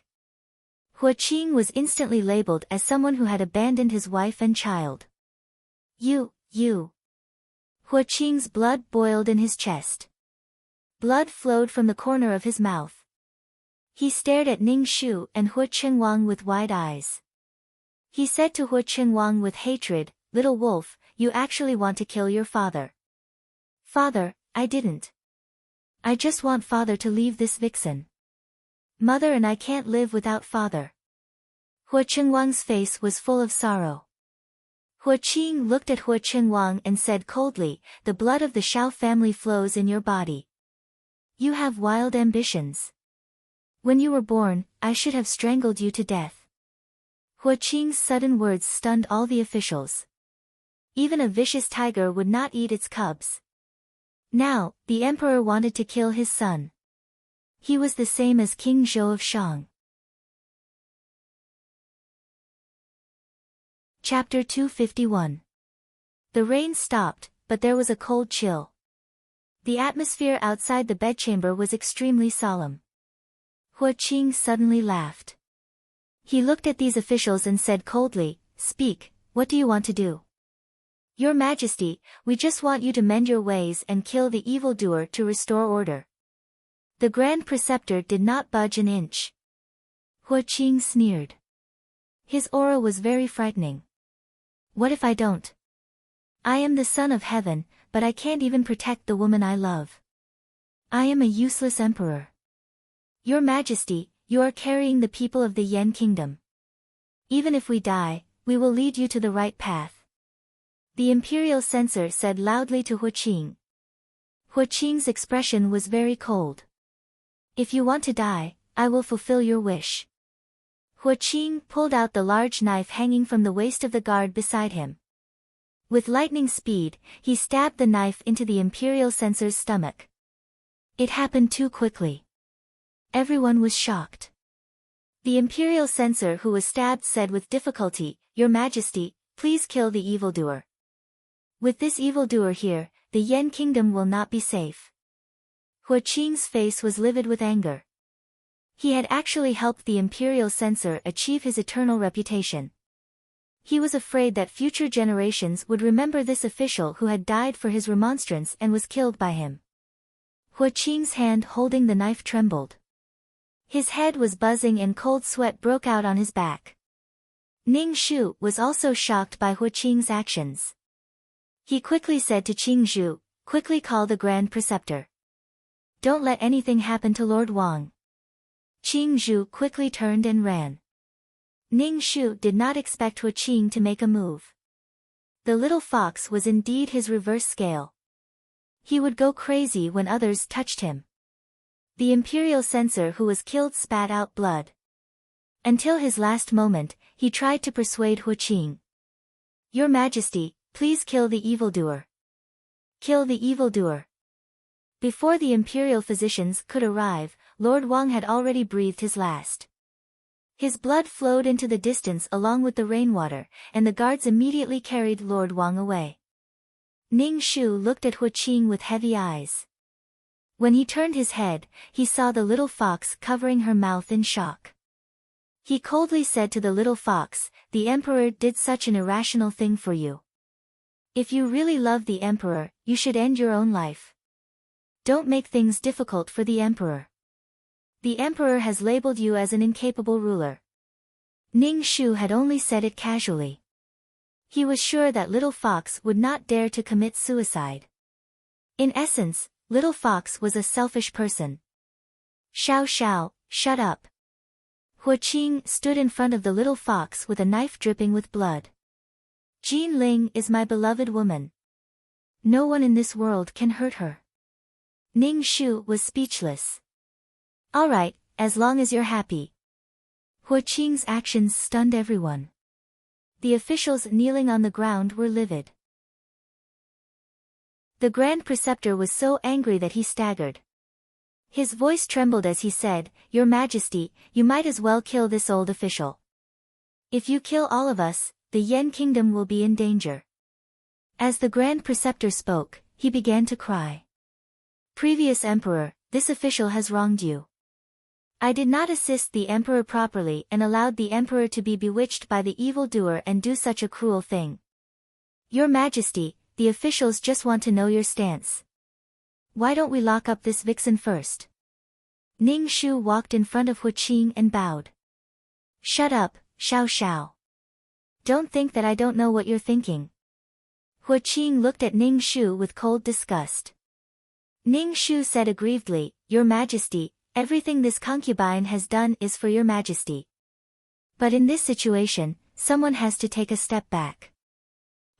Lock up Jin Ling. Whether or not the next step is to kill her, I won't back down.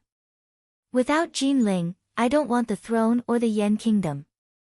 Hua Qing's gaze swept over Ning Shu's face like a sharp knife. Oh my, so affectionate. So touching. Ning Shu cried as she pulled on Hua Qing's sleeve. Your Majesty, this concubine is begging you. Don't make mistakes again. Hua Qing waved his hand and shook off Ning Shu's hand. Xiao Xiao, stop pretending. I never had any feelings for you. Now you dare to have thoughts about my Jinling. If you want her life, I will kill you first. Hua Qing raised the knife in his hand and stabbed at Ning Shu. Your Highness, be careful. Marshal Xiao and Ning Shu cried out in alarm. They wanted to stand up, but after kneeling on the ground for so long, their legs were numb. They could only watch as the knife stabbed at their granddaughter. Imperial Mother, quickly dodge. Hua Qingwang shouted at Ning Shu with all his strength. Ning Shu screamed and rolled on the ground. She used the most embarrassing posture to dodge Hua Qing's knife. She looked at Hua Qing with a shocked and sad expression. Your Majesty, are you going to kill this concubine? Hua Qing's eyes were red. He tried to calm down, but there was a surge of anger in his heart that wanted to destroy everything. Hua Qing knew he had fallen into a trap. Hua Qing, don't. The little fox held Hua Qing's hand and shook her head as she cried. Hua Qing, don't kill for me anymore. I don't want to make things difficult for you. I can leave the palace as long as you live well. Hua Qing quickly grabbed the little fox's shoulder. You are mine. I won't allow you to leave me. Ning Shu touched her already crooked hair and comforted the frightened Hua Qingwang. Now that things had developed to this point, it was even more impossible for the civil and military officials to keep the little fox. The little fox was terrified and wanted to run away, but Hua Qing kept her by his side domineeringly. The little fox's heart was in a mess. She was so scared that her body was trembling. She cried and shouted at Hua Qing, Hua Qing, I don't want to die. I really don't want to die. No one can let you die. With me here, no one can hurt you. Hua Qing hugged the crying little fox. Ning Shu felt his teeth ache. It was so boring to be all lovey-dovey. Your Majesty, if you want the evildoer to live, then please abdicate. This way, the evildoer will do the least damage to the Yen kingdom. The Grand Preceptor threw caution to the wind and asked Hua Qing to abdicate. We agree. Your Majesty, please abdicate. The officials knelt on the ground and said in unison. Hua Qing's body shook and his teeth seemed to be chattering. So you were waiting for me here. You want to dethrone me? The Yen kingdom belongs to the Hua family. This country was conquered by the Hua family. When did it become your turn to make decisions? We are all doing this for the future of the Yen kingdom. If your Majesty doesn't want to abdicate, then kill the evildoer. I have lived for so long and don't have much time left. If I can do something for the Yen kingdom in the end, I can say that I have fulfilled my duty to the late emperor in the afterlife. The Grand Preceptor didn't care about life and death. Hua Qing felt cold all over. He just wanted to have a woman he loved. Why did these people have to be like this? They had to make him a high and mighty loner. Without there would be no joy to speak of. Now, there were two paths before Hua Qing. If he wanted the throne, he couldn't have the little fox. If he wanted the little fox, he couldn't have the throne. Chapter 252. Now, Hua Qing was deserted by everyone. For the woman he loved, he stood against everyone. No one objected to Hua Qing doting on a woman, but there was a limit to everything. Once this limit was crossed, there would be repercussions. Hua Qing's love for the little fox was without any principles or bottom line. He allowed the little fox to break the rules that everyone should abide by without restraint. Moreover, this love was built on the basis of hurting others. Everyone looked at Huaqing, including the little fox. At this moment, Huaqing felt as if he was standing on a mountain surrounded by cliffs, unable to advance or retreat. Huaqing gritted his teeth. The muscles on his face trembled and his eyes were red. His heart felt like it was being tortured in a pan of oil. Huaqing couldn't understand how things had turned out like this. This was a complete conspiracy. They were using the excuse of dealing with to deal with him. Huaqing swallowed hard. His expression was dazed, as if his soul was about to leave his body. Why? We'll discuss this matter later. Huaqing said with difficulty. We will give everyone an explanation for this matter. How will your majesty deal with this evildoer? Lord Wang is already dead and the empress almost lost her life. We can't just let this matter rest. Marshal Xiao said agitatedly. Someone has to take responsibility for tonight's matter. Huaqing rubbed his forehead. He staggered and almost fell. The little fox quickly supported Huaqing. She looked at Huaqing with her watery eyes. Huaqing's heart softened when he saw her. Huaqing loved it when looked at him with such eyes. It was pure, beautiful, innocent, and clear. It was as if she had received the whole world. We'll talk about this later. Huaqing's face turned green and he couldn't stop trembling. Huaqing was forced into a corner by these people. He could only say, capture Jinling first. The little fox's eyes widened as she stared at Huaqing in a daze. Tears streamed down her cheeks as she complained, Huaqing, you gave me up for the throne. You keep saying that you love me but you gave up on me. Huaqing wanted to grab the little fox's hand, but the little fox took a step back. You gave me up. Huaqing felt as if someone was stabbing his heart with a knife. The pain was excruciating. He really wanted to tell the little fox that this was just a temporary measure. He would definitely not let anything happen to the little fox. But little fox had no idea what Huaqing was thinking. All she knew was that Huaqing had given up on her for the sake of power. Huaqing said he loved her, but he couldn't win against power. Huaqing, I hate you. This is your love for me. You want my life for the sake of power. The little fox wept silently. She looked especially miserable and beautiful. Ning Shu was speechless. Ning Shu suddenly sympathized with Huaqing. How tiring was it to like someone whose thoughts were not on the same channel as yours? Any woman in the imperial harem would know what to choose now. As long as Huaqing was still the emperor, she would be fine. At the end of the day, women from ancient families were different from modern women. The little fox looked down on the ancient women, but from a certain point of view, the ancient women were much more sensible and intelligent than modern women. They were willing to make sacrifices for their own goals. Little Fox was acting as if she had been betrayed and was heartbroken. She simply couldn't understand. The ministers were probably shocked by Little Fox's actions. After kneeling for so long, they simply sat on the ground and looked at the two people. Hua Qingwang quietly asked Ning Shu, Mother, what will imperial father choose in the end? Qingwang, what do you think? Ning Shu asked Hua Qingwang. It's not worth giving up the throne for a woman, especially one like her. Hua Qingwang was silent for a moment. Finally, he concluded, Imperial father will give up on her. Is that so? Ning Shu didn't deny it. Marshal Xiao stood up and said, If your majesty can't make a decision, this old official is willing to make a decision for your majesty. This old official will kill this demoness for your majesty.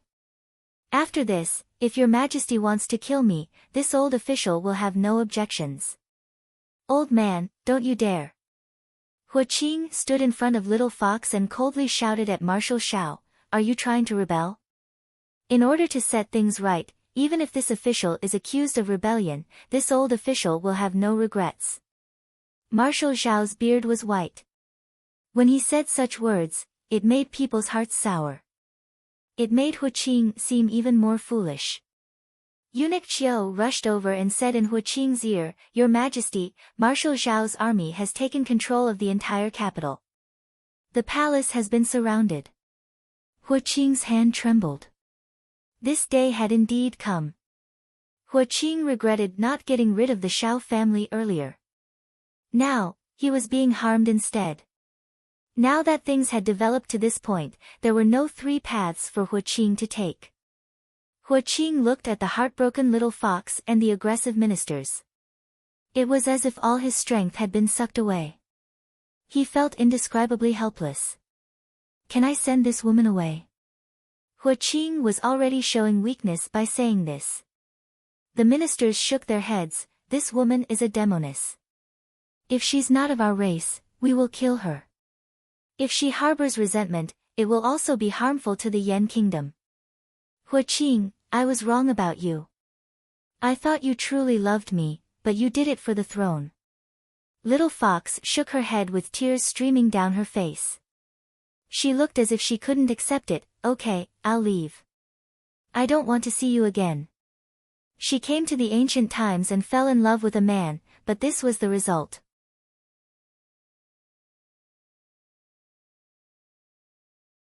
Chapter 253. Huaqing gave up the throne. No matter how the ministers persuaded him, it was useless.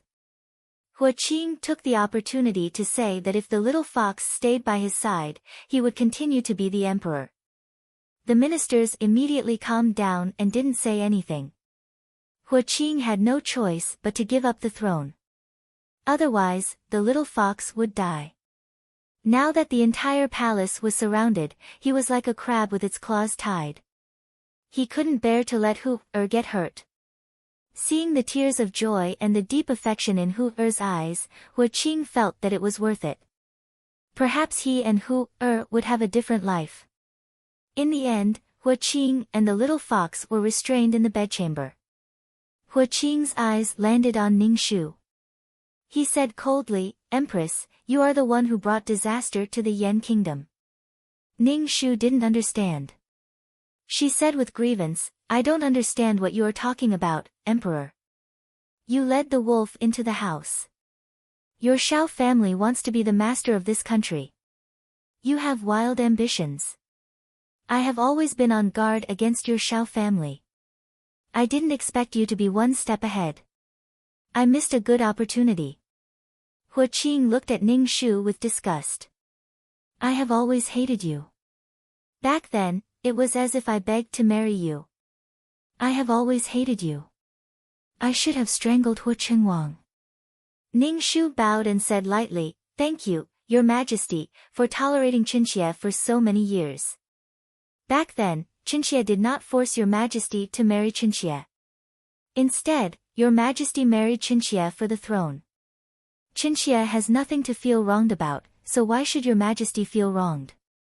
Not to mention, Your Majesty has been using Qinxie since the beginning. Then, were you the one who planned tonight's incident?" Huaqing's poisonous eyes scraped Ningxu. Ningxu shook her head. "Your Majesty, this matter has nothing to do with this concubine. This concubine is just a woman in the imperial harem. The people you look down on don't have the ability to move the court officials. Your Majesty, you think too much." Ningxu held Huaqing's hand and left. Walking on the wet road, the rain seeped into their shoes and made them feel cold. Huaqing looked at the Empress's back. Her hair was messy, but she walked calmly. He had never understood this wife he had married as a decoration. When they returned to the bedroom, Ningxu asked someone to boil water for a bath. It was not good to catch a cold. Huaqing was a little depressed. How sad must Huaqing be to hear his father say that he should be strangled when he was born. "Qingwang, you don't need to mind your imperial father's words. This kind of person doesn't deserve to be a father." Ningxu patted Qingwang's head. "No matter what, imperial mother will protect you." Huaqing raised his head. He looked at Ningxu and said, "Mother, I feel bad for you. You've done so much for father, yet father treats you like this. Ning Shu smiled. Hearing this, his heart felt warm. Because your imperial father doesn't like your imperial mother. He likes little fox. He can do anything for little fox. Does imperial father not have any sense of responsibility and justice for imperial mother? Hua Qingyuan looked at Ning Shu and asked. Imperial father has gone crazy. See, even a child knew this. But Hua Qingyuan had fallen into his own fantasy of a beautiful love. He only wanted the beauty and not the country. Who knew if he would regret it in the future? Hua Qing gave up the throne, and the country also gave up on him. Hua Qing and Little Fox were sent out of the palace. They lived in a spacious manor. Many people were sent to guard it. Hua Qingyuan was now the retired emperor. No one could stop the love between him and Little Fox. As Hua Qing's only son, Hua Qingyuan would inherit the throne. After Hua Qing left the palace, Hua Qingyuan would inherit the throne in 3 days. The palace was bustling with activity. The sound of bells rang out. Ning Shu wore a palace robe embroidered with gold and silver luan birds and a phoenix coronet. He held Hua Qingyuan's hand, who was wearing a dragon robe and a crown with 12 beads. Under the worship of hundreds of officials, they walked step by step toward the gilded dragon throne. Hua Qingyuan tightly pursed his lips. He walked step by step steadily. His lips were tightly pursed, and his expression was serious. Ning Shu wore flame-red makeup. The ends of his eyes were raised, making him look fierce and aggressive. He stepped on the steps and walked up step by step. Hua Qingyuan sat on the dragon throne. His legs couldn't even touch the ground, but his back was straight. He looked abnormally solemn. Ning Shu sat on a chair next to him and gave Hua Qingyuan an encouraging look. Long live the emperor! The hundreds of officials knelt down. Their voices were loud and clear. Hua Qingyuan's voice was a bit tender. It even trembled slightly. He said loudly, "Everyone, pay your respects." Ning Shu watched from the side. Seeing Hua Qingyuan's appearance, he felt relieved. At least he didn't become a useless prince like in the plot. Perhaps Hua Qingyuan could become a good emperor. In a high position, even if he had power, he couldn't be too willful. Hua Qingyuan made the Grand Preceptor the head of the cabinet. Marshal Shao handed over his military power. Hua Qingyuan held the commander's seal and compensated Marshal Shao by making him the Duke of Zhen. His descendants had the right to inherit the title. Since then, the Grand Preceptor and Marshal Zhao's families dominated the court. In addition to Hua Qingyuan's military power, they formed a stable triangle. The distant sound of the bell spread throughout the capital. Hua Qing stood in the courtyard and looked in the direction of the palace. The little fox was nestled in Hua Qing's arms. She looked at Hua Qing and said, "Do you regret giving up the throne?" Hua Qing lowered his head and kissed the little fox's forehead. He said, I told you. You are the most important thing to me. Hua Qing, meeting you is my greatest fortune." The little fox hugged Hua Qing's neck. She stood on her tiptoes and kissed Hua Qing's lips. Hua Qing hugged the little fox tightly. He had nothing left but the little fox. From now on, she was his everything. Hua Qing kissed the little fox passionately. He tried not to let himself regret. After a series of complicated ceremonies, Ning Shu finally accompanied Hua Qingyuan through the process of ascending the throne. She was exhausted. Hua Qingyuan's face was pale. Ning Shu quickly had someone prepare hot water for washing up. After the two of them washed up, Hua Qingyuan looked at Ning Shu in a daze and asked, "Mother, I am now the emperor?" Ning Shu looked at her silly face and smiled. "Yes. You are now the emperor. You need to call yourself I, okay? Mother, I will protect you from now on. I will never let you get hurt again." Hua Qingyuan hugged Ning Shu and gritted his teeth. Ning Shu patted him on the back. She felt Hua Qingyuan cry. She immediately said, don't cry. Qingwang, no one will be able to hurt you anymore. With Qingwang protecting me, no one will dare to bully me. Qingwang wiped away his tears and said, but father, don't worry about your father. He is no longer the master of this country. He gave it up himself. Ning Shu said calmly. As long as I am here, no one will be able to hurt you. Not even your father. I should be the one protecting you now. I hope you won't be sad for my father. She wasn't sad at all. Really. Chapter 254. Qingwang handed the commander's seal to Ning Shu, but Ning Shu did not accept it. He said to Qingwang, Emperor, from now on, this is yours. Keep it safe. This commander's seal is what you rely on. If you encounter any problems, ask the officials for advice. Mother will retire in the back palace. Qingwang smiled and said, Imperial Mother is not old at all. If Imperial Mother wants to live with Imperial Father, it is possible. Please don't. Your father hates me to the bone. I don't want to go. My days in the back palace are comfortable. Ning Shu quickly waved his hand. Emperor, you are the ruler now. Emperor, you are now the ruler of all the people. You must think twice before you do anything. Learn more from your teacher. The imperial court pursues the doctrine of the mean. There must be a limit to everything. Mother Empress wants to say so much. You must keep the commander's seal. You must not be deceived by others. This is what you need to settle down and live your life. Ning Shu wanted to reach out and pat Qingwang's head, but he remembered that Qingwang was now the emperor. It would not be good to touch him. Qingwang grabbed Ning Shu's hand and placed it on his head. He said, I know Mother has done a lot for me. I hope Mother can be happy. Mother used to say this to me. Now, I hope Mother can be happy. Qingwang's eyes were watery and sincere as he looked at Ning Shu. Ning Shu smiled and said, Mother is very happy. Although Qingwang had become the emperor, he did not have the right to make decisions in the court. Qingwang was not in a rush. He was slowly learning. Most of the court matters were decided by the old Grand Tutor. For a time, he was very powerful. However, the old Grand Tutor did not dare to be too arrogant. First, the emperor had military power. Next to him was the Duke Shen. There was also the Empress Dowager, who did not seem to care about the back palace. Greetings to the Empress Dowager. Royal Noble Consort Xian, no, Royal Noble Consort Ning Shu, bowed.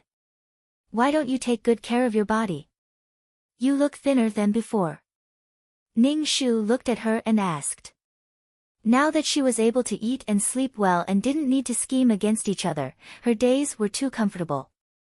Thus, when Ning Shu saw Imperial Noble Consort Xian's haggard appearance, he felt a sense of disappointment. Many thanks for the Empress Dowager's concern. As long as this concubine wants that demoness, it's like a fishbone in this concubine's throat. This concubine's heart is filled with hatred. Imperial concubine Xian said hatefully, Imperial concubine, back then you said that you could take revenge. But now, that demoness is still alive and well. Ning Shu looked at her. Speaking of which, it was all thanks to Imperial Noble Consort Xian that they were able to cooperate with the Imperial Tutor's residence. The influence of the Imperial Tutor's residence was weakening in the Imperial Court. Furthermore, they did not have any outstanding descendants. They had originally hoped that the Imperial Noble Consort in the palace would be able to give birth to a successor. If they gave it a shot, they might be able to bring their clan back to glory. It wasn't easy for her to get pregnant, but in the end, she had a miscarriage. Furthermore, her body was severely injured, and she wouldn't be able to get pregnant in the future. Ning Shu promised that as long as Qing was defeated and Qingwang ascended the throne, the imperial tutor would enter the cabinet and become the grand secretary. This position could be considered the highest rank among the civil officials. The imperial tutor agreed. Furthermore, if a little radish ascended the throne, his authority would naturally be greater. The imperial tutor probably didn't expect that the Shao clan would actually hand over their military power. With the military power in the hands of the emperor, the throne would be even more stable. Out of self-preservation, the Shao clan wanted to pull Huqing down. The reason why the Shao clan wasn't willing to hand over their military power was because they knew that Huqing was afraid of the Shao clan. However, handing over the military power meant death. Without the military power, the empress and the little prince in the imperial harem would probably not be able to protect themselves. The military power was actually a hot potato, but they had no choice but to hold on to it tightly to save their lives. Death isn't the best outcome. You don't have to be too anxious. Ning Shu said, not all love is so strong. Their love might not be as beautiful as imagined. Let's go out of the palace and take a look. Ning Shu suddenly wanted to see how Huqing and the others were doing. The little fox's life was saved, but she couldn't leave the retired emperor's residence. It could be said that the two of them were under house arrest. When Ning Shu and the imperial concubine arrived at the retired emperor's residence, the little fox's voice came from inside. She was shouting at Huqing, Huqing, I'm too bored. I want to go out and play. I'm afraid we can't go out. There are people guarding outside. Huqing's voice said lightly. The little fox said indignantly, they are illegally restricting other people's freedom. This is against the law. Huqing didn't say anything. The retired Empress Dowager has arrived. The imperial concubine has arrived. The eunuch shouted in a sharp voice. Ning Shu and the imperial concubine walked in. Ning Shu saw that the little fox's stomach was slightly bulging. He hadn't noticed during this period of time, but the little fox was actually pregnant. However, it didn't seem to be very far along. When the imperial concubine saw the little fox's bulging stomach, her body trembled. Her expression was extremely bad. When Huqing saw the bright and beautiful Ning Shu, she said coldly, "What are you doing here?" Ning Shu looked around the room and finally nodded. It seems like the retired emperor's living environment is not bad. Seeing the two women, the little fox immediately covered her stomach and hid behind Huqing. The previous incident of the forced abdication had made the little fox tremble. Now that she saw Ning Shu, the little fox's heart trembled. In addition, Huqing often said that his throne was taken away by the empress. The little fox was quite afraid of this evil empress. So what if she was powerful? How could a woman whose husband didn't love her be happy? Your Shao family supported a puppet emperor. Are you going to usurp the throne soon? Huqing looked coldly at Ning Shu. Her lips were extremely red and her makeup was extremely sharp. It felt like one would be suppressed by her aura if they stood in front of her. Ning Shu raised her eyebrows. My Shao family has already given up their military power. Qingwang is not some puppet emperor. Your Shao family handed over their military power. Huqing's expression was somewhat shaken. Ning Shu smiled. Her face was like a slowly blooming rose with thorns, beautiful and piercing. You schemed to take the Shao family's military power, but now your son has effortlessly obtained it. Huqing pursed her lips. As long as the country is still in the hands of the Hu family. You are now the retired emperor. You don't have to worry about the country's affairs.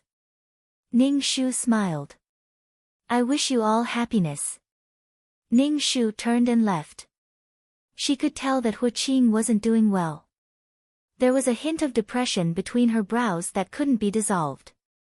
When a man's power was taken away, his glory would be reduced by more than half. Knowing that you all aren't doing well, I feel much better. On the way back to the palace, Imperial Consort Xian's face was gloomy. Ning Shu knew that she wasn't willing to accept it, but Ning Shu didn't want to care. Whatever Imperial Consort Xian wanted to do, Ning Shu wouldn't stop her. Not long after, news of the little fox's miscarriage came. The little fox had a playful personality to begin with. In the end, she fell down the stairs and reddened on the spot. Huaqing almost went crazy. Even so, the little fox still miscarried. Chapter 255. Ning Shu felt that little fox's miscarriage must have been caused by grand concubine Xian, but Ning Shu did not say anything and pretended not to know anything. After little fox's miscarriage, she lay on the bed with a blank expression. Huaqing hugged little fox and kept telling her that she would have a child in the future. Little fox looked at Huaqing. His face was much thinner and his eyes were filled with worry and love. But for some reason, little fox felt sick of it and was even glad that the child was gone. If she really lived like a hostage in the retired emperor's residence with Huaqing, what joy would there be in such a life? Seeing Huaqing every day really made her feel a little bored. Little fox felt that her love for Huaqing had entered a period of weakness. There was nothing new about it anymore. Little fox wanted to go out for a walk. Was her ancient life like this? To be imprisoned in the retired emperor's residence for the rest of her life. Little fox also felt that Huaqing was far less charming than before. What she loved was not power and money, but power and money were definitely the embodiment of charm. Men were only charming because of their career. But Huaqing had been stripped of his position as emperor and his halo had been stripped away. Little fox felt suffocated at the thought of living a mediocre life in the retired emperor's residence for the rest of her life. She wanted to escape from this prison. Huaqing clearly felt the change in little fox's attitude towards him, but he did not say anything. He had given up everything except for little fox. No matter what, he had to capture little fox. She was the only thing left in his life. Without the throne, his wife and son were like enemies. His life was so lonely that little fox was the only thing left. Huaqing treated little fox better and better, but the more Huaqing was like this, the more frustrated little fox was and the more she wanted to leave this suffocating place. Huaqing was depressed all day. Looking at the palace, he felt a little regretful. He was supposed to be the high and mighty emperor. Why couldn't the throne and little fox coexist?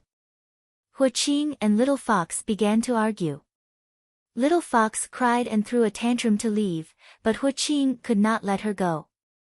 If little fox left, everything he had done and given up would be meaningless. In any case, he couldn't have a peaceful day.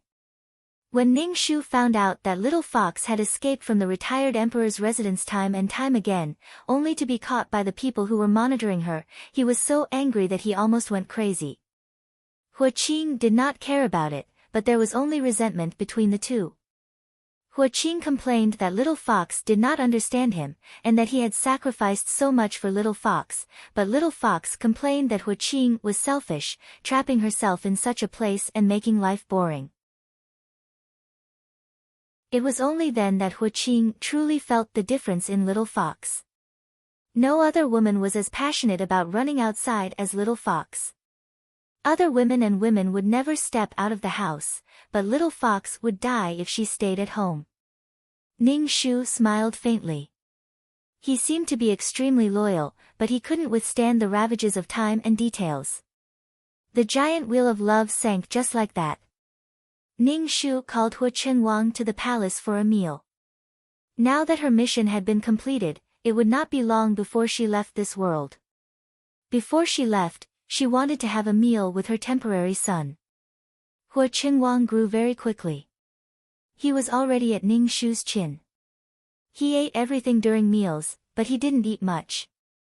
No one could tell what he liked to eat or what he disliked to eat. He hid his preferences so that no one would know about it.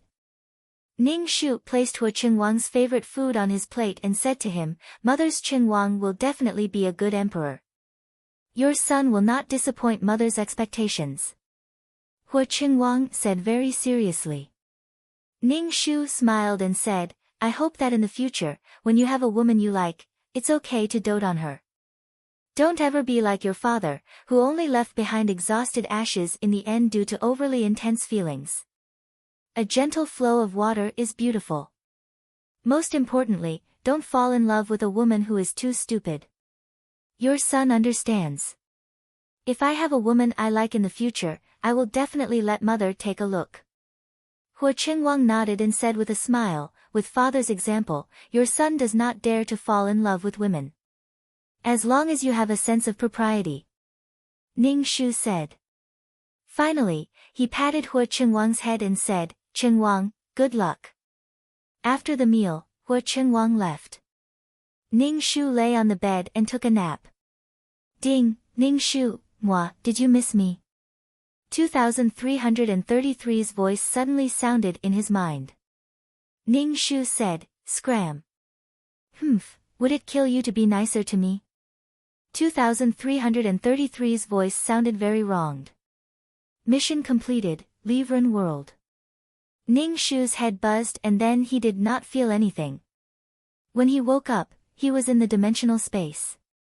He looked down at his soul. Although it was a bit dim, it was not as exhausted as before. 2333 system sir, see how many points I have this time. Okay. Ning Shu's status panel appeared in front of him.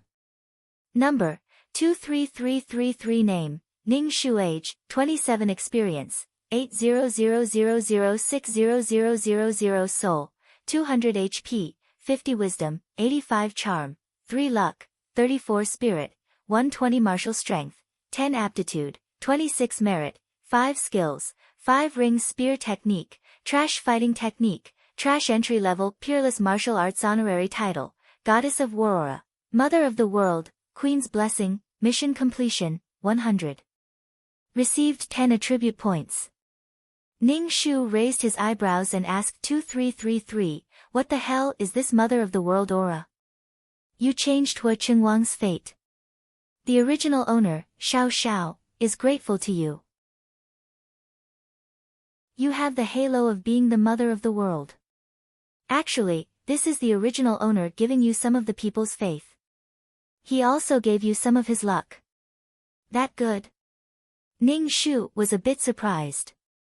With 60,000 points and 10 attribute points, the biggest reward was probably this mother of the world aura. Ning Shu added the 10 attribute points to his HP and luck. Number, 23333 name, Ning Shu age, 27 experience, 140000 soul, 200 HP, 505 wisdom, 85 charm, 3 luck, 345 spirit, 120 martial strength, 10 aptitude, 26 merit, 5 skills, 5 ring spear technique, trash fighting technique, trash entry level peerless martial arts honorary title, goddess of war, mother of the world, queen's blessing, Ning Shu, you can do it. Now you have 140,000 points. Wait for 200,000 points and you can open the beginner system mall. Beginner system mall? Is there an advanced system mall? Ning Shu asked. 2333's tone was filled with longing. The best is still the super system mall. There are all kinds of treasures in there. I've seen someone exchange for a plane. Those who can open the super system mall are like gods. It's good that you can open the beginner system mall. Damn, I can't imagine. Chapter 256. Ning Shu counted with his fingers when he would be able to open the system store. He estimated that he would only need to do one more quest before he could open it. Suddenly, he was filled with fighting spirit. Once he opened the system store, he would be able to exchange for soul training.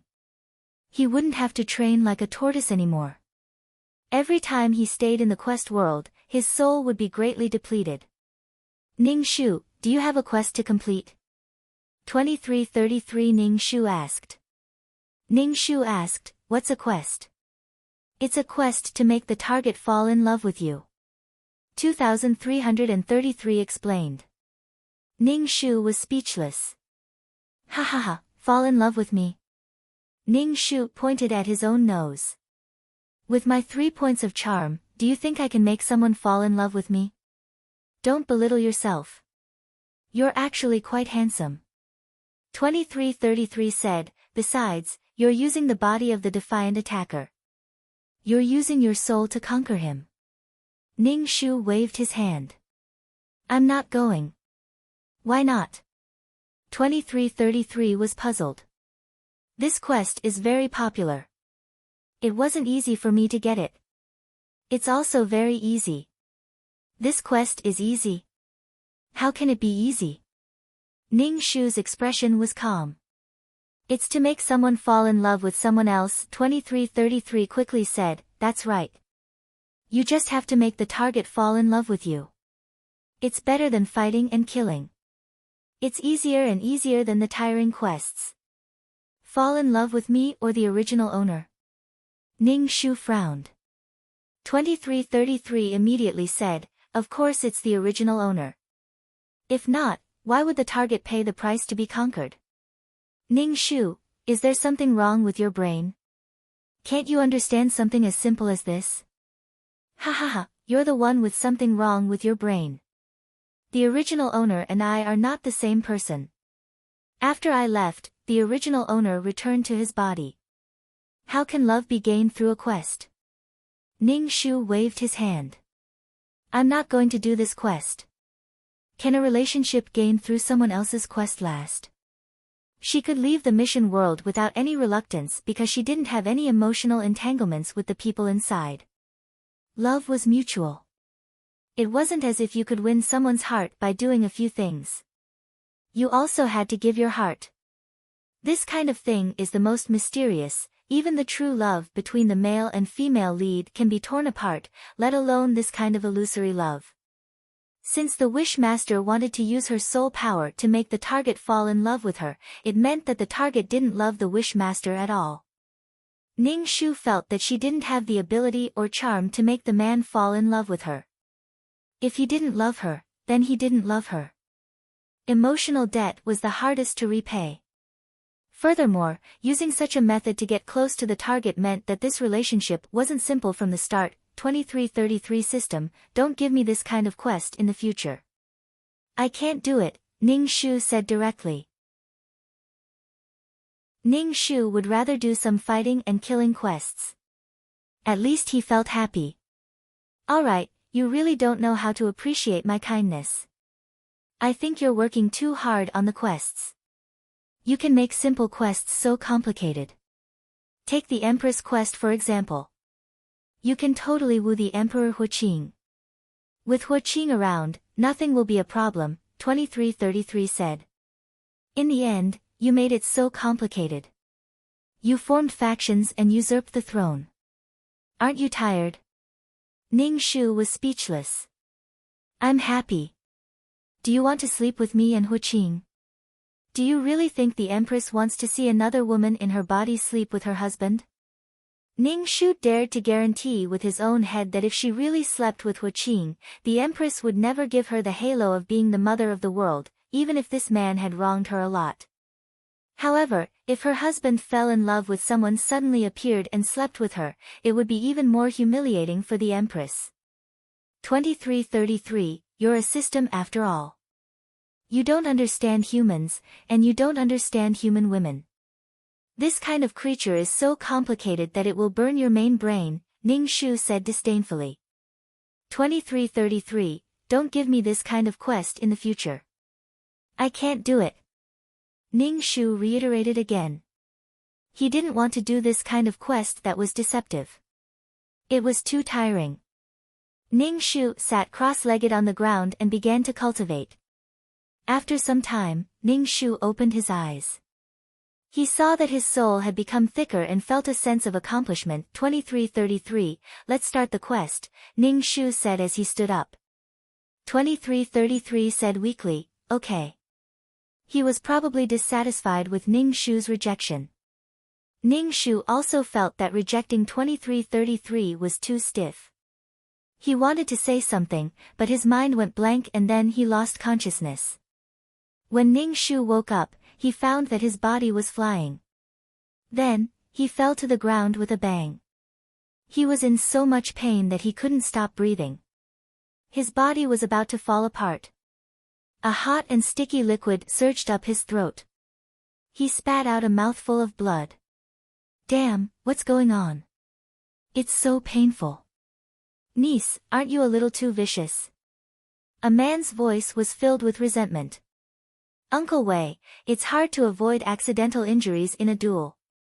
If Hui Di makes you unhappy, you can punish her as you wish. A clear and cold female voice rang out. This voice was very pleasant to the ears, like the sound of spring water splashing on jade. The tinkling sound carried boundless coldness. Just by hearing this voice, one could imagine the appearance of a peerless beauty in one's mind. Ning Shu endured the pain in her heart. When she opened her eyes, she saw a woman in white. Her hair fluttered in the wind. Her face was covered by a thin veil, revealing her cold eyes and a forehead as bright as moonlight. Although she was wearing a veil, she could feel that the face behind the veil was definitely a peerless beauty. Cold like Chang-yi from the Cold Palace. Her temperament was ethereal. Seeing this woman, Ning Shu's brain didn't react. He said first, "It's okay, it doesn't hurt." "Motherfucker, it hurts so much." "Wait, what's with this coarse male voice?" Ning Shu quickly touched his chest. "It's flat." Ning Shu didn't give up and touched his lower body.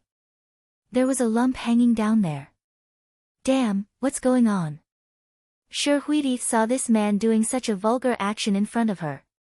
She held the thin veil in her hand and prepared to hit Ning Shu again.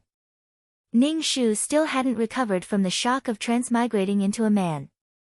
He saw this woman with a veil swinging a cloth-like weapon towards him. Although it was a cloth, it carried a swift and fierce wind. It made Ning Shu feel as if he was facing a sword. Ning Shu couldn't move now. He quickly shouted, "I admit defeat, I surrender." Ha! The sound of laughter came from below the stage. It was obvious that they were laughing at Ning Shu. Suddenly, there was a strong qi that knocked away Shi Huidi's cloth. A person stood in front of Ning Shu and stuffed a pill into his mouth. After swallowing the pill, Ning Shu felt much better.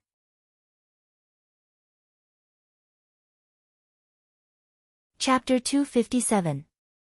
After taking the pill, Ning Shu slowly got up from the ground and looked at the woman with a veil on her face. This woman was quite ruthless. She couldn't even move and didn't have the strength to fight back, yet she still wanted to hit her when she was down. The middle-aged man standing in front of Ning Shu also had an ugly expression. He glanced at the cold and cheerless Shi Huidi, then turned his head and snorted coldly at Ning Shu, exasperated that she had failed to meet his expectations. Ning Shu was dumbfounded. She could only lower her head. Her body really hurt. Her heart was hurt. How did she become a man? A man's body, a woman's soul, a transvestite. Hongmen sect versus Tiandao sect. Hongmen sect's Grandmaster Hui Di wins.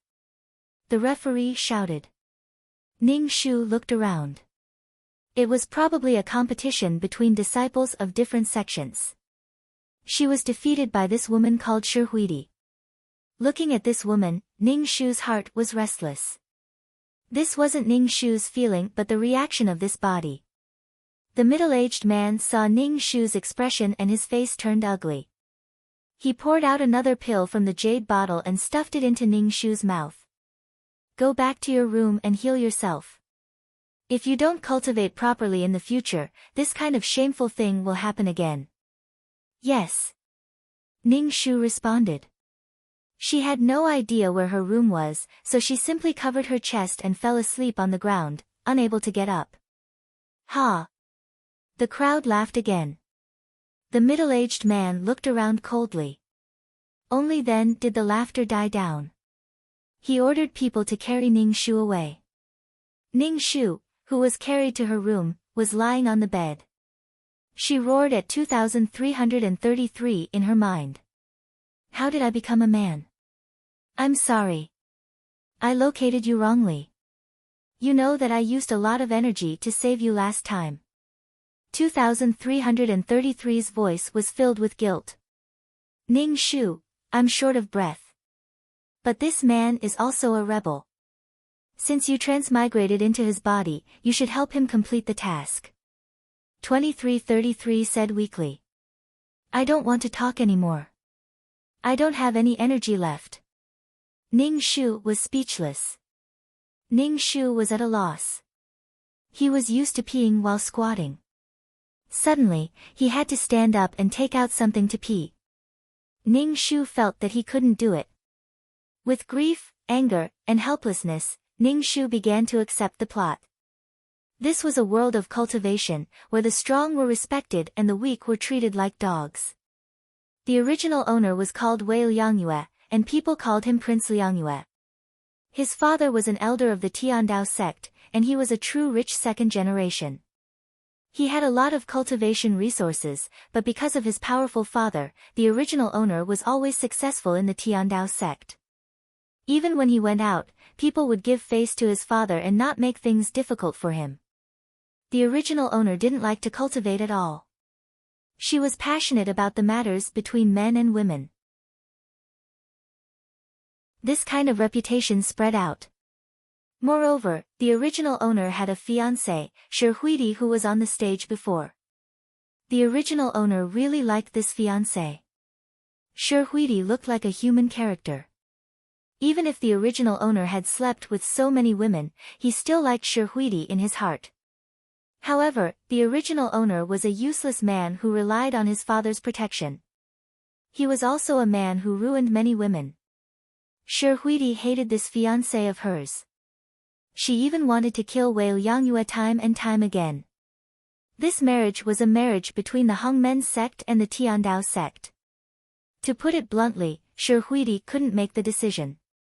However, she didn't want to marry such a man.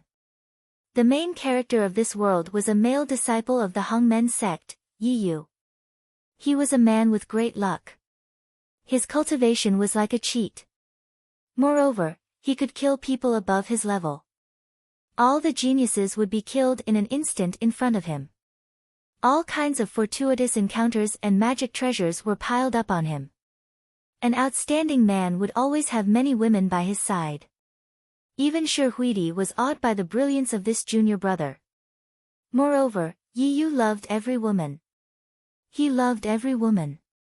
It was like he was collecting stamps. He took in all kinds of beauties and started the rhythm of a harem of 3,000 beauties. Yi Yu also liked this cold and fairy-like Shi Huidi. When he found out that his senior sister's fiancé was such a man, he loved Shi Huidi very much. He gave all the cultivation treasures he obtained to Shi Huidi. At first, Shi Huidi refused. However, she was moved by Yi Yu's words. Only when she was strong enough would she be able to escape from her fate. Shi Huidi hated that the original owner, Wei Liangyue, didn't work hard. She obviously had good cultivation resources, but she didn't care about anything. This world was very cruel. Without strength, there was no right to speak. The gap between her and Wei Liangyue would only get bigger and bigger. To put it bluntly, Shi Huidi was the bright moon in the sky and Wei Liangyue was the mangy dog on the ground. When Wei Liangyue found out that his fiancée was entangled with another man, he immediately brought people to deal with Yi Yu. However, he was humiliated by Yi Yu every time.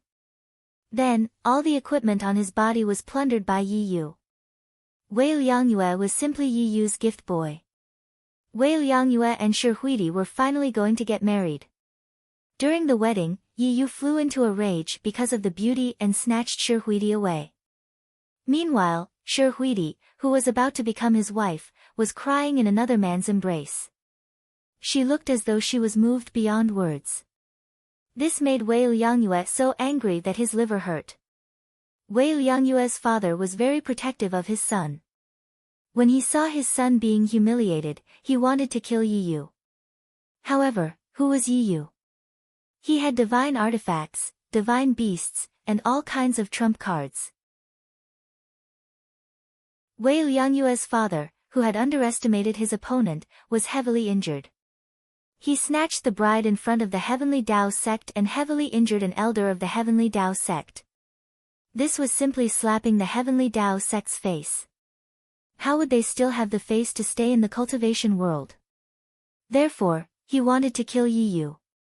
No matter how powerful Yi Yu was, he was just a powerful junior. He couldn't be compared to an old ghost who had cultivated for a long time. When he was surrounded by so many people, Yi Yu was injured. In the end, he had to rely on his trump card to escape with Shi. Before he left, he even said that he would come back and destroy the sanctimonious Heavenly Tao sect. This marriage was ruined just like that. Wei Liangyue became a joke. His father was heavily injured. Yi Yu was very insidious, causing Wei Liangyue's father to die not long after. From then on, the original owner had no one to rely on in the Heavenly Tao sect. Those who flattered him in the past were now looking at him with cold eyes. How much they flattered him in the past was how much they mocked and trampled on him now. Wei Liangyue had tasted the warmth and coldness of the world. At this time, he wanted to cultivate diligently. However, he realized that he didn't have any cultivation resources. Cultivation was originally a path that went against the heavens. Wei Liangyue's aptitude wasn't that good. It was simply a fool's dream to want to find Yi Yu, who was better at cultivation. Only then did Wei Liangyue realize that without his father's protection, he couldn't even take a single step. When Yi Yu came back to take revenge, Wei Liangyue was eliminated by Yi Yu with a raise of his hand. It was as easy as blowing off dust. Looking at Shi, who was standing together with Yi Yu, he shed tears of regret. He had lost everything for a woman. He lost his father, his woman ran away with someone else, and his former underlings were bullying him. Ning Shu lit a candle for this girl.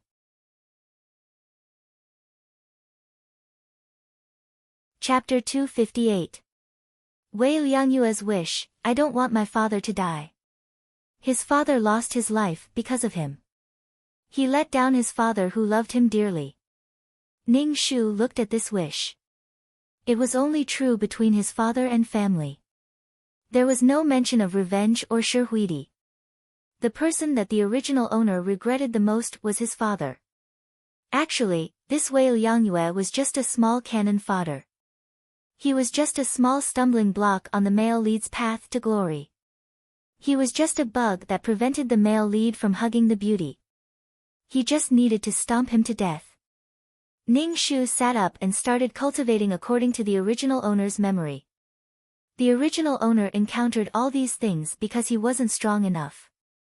If he was strong enough, Shi wouldn't have abandoned the original owner and thrown herself into the male lead's embrace. She would have shared a husband with someone else. Shi was such a proud person, yet she actually shared a husband with someone else. Only strength was everything. When he circulated his qi, his meridians were very difficult and his chest was very painful. Ning Shu clutched his chest. Shi was quite ruthless. However, Ning Shu stood from a woman's point of view and could understand Shi. Marrying such a notorious second generation was like jumping into a fire pit. It was the original owner's fault for not living up to expectations. His chest was very painful. Ning Shu gave up on cultivating and lay on the bed to sleep. He was really too tired. Ning Shu was awakened by the urge to pee. When he opened his eyes, he saw a person standing at the bedside. Ning Shu didn't think of attacking this man. Damn, I was sleeping and you were actually watching from the side. Too horrifying. Ning Shu suddenly punched out, but the middle-aged man grabbed his fist. He couldn't pull it back no matter how hard he tried. Stinking brat, you're capable now. You actually attacked your father. When facing Shi, you're acting like a coward. Useless thing. Wei Ming said in a bad mood. Ning Shu just remembered that he was a man. His bladder felt uncomfortable. Ning Shu said with a twisted face, Father, can you leave first? Your son wants to go to the toilet. Then go to the toilet. Your father raised you since you were young. What place haven't you seen? Wei Ming sat on the chair. Ning Shu was speechless. She couldn't urinate in front of a man.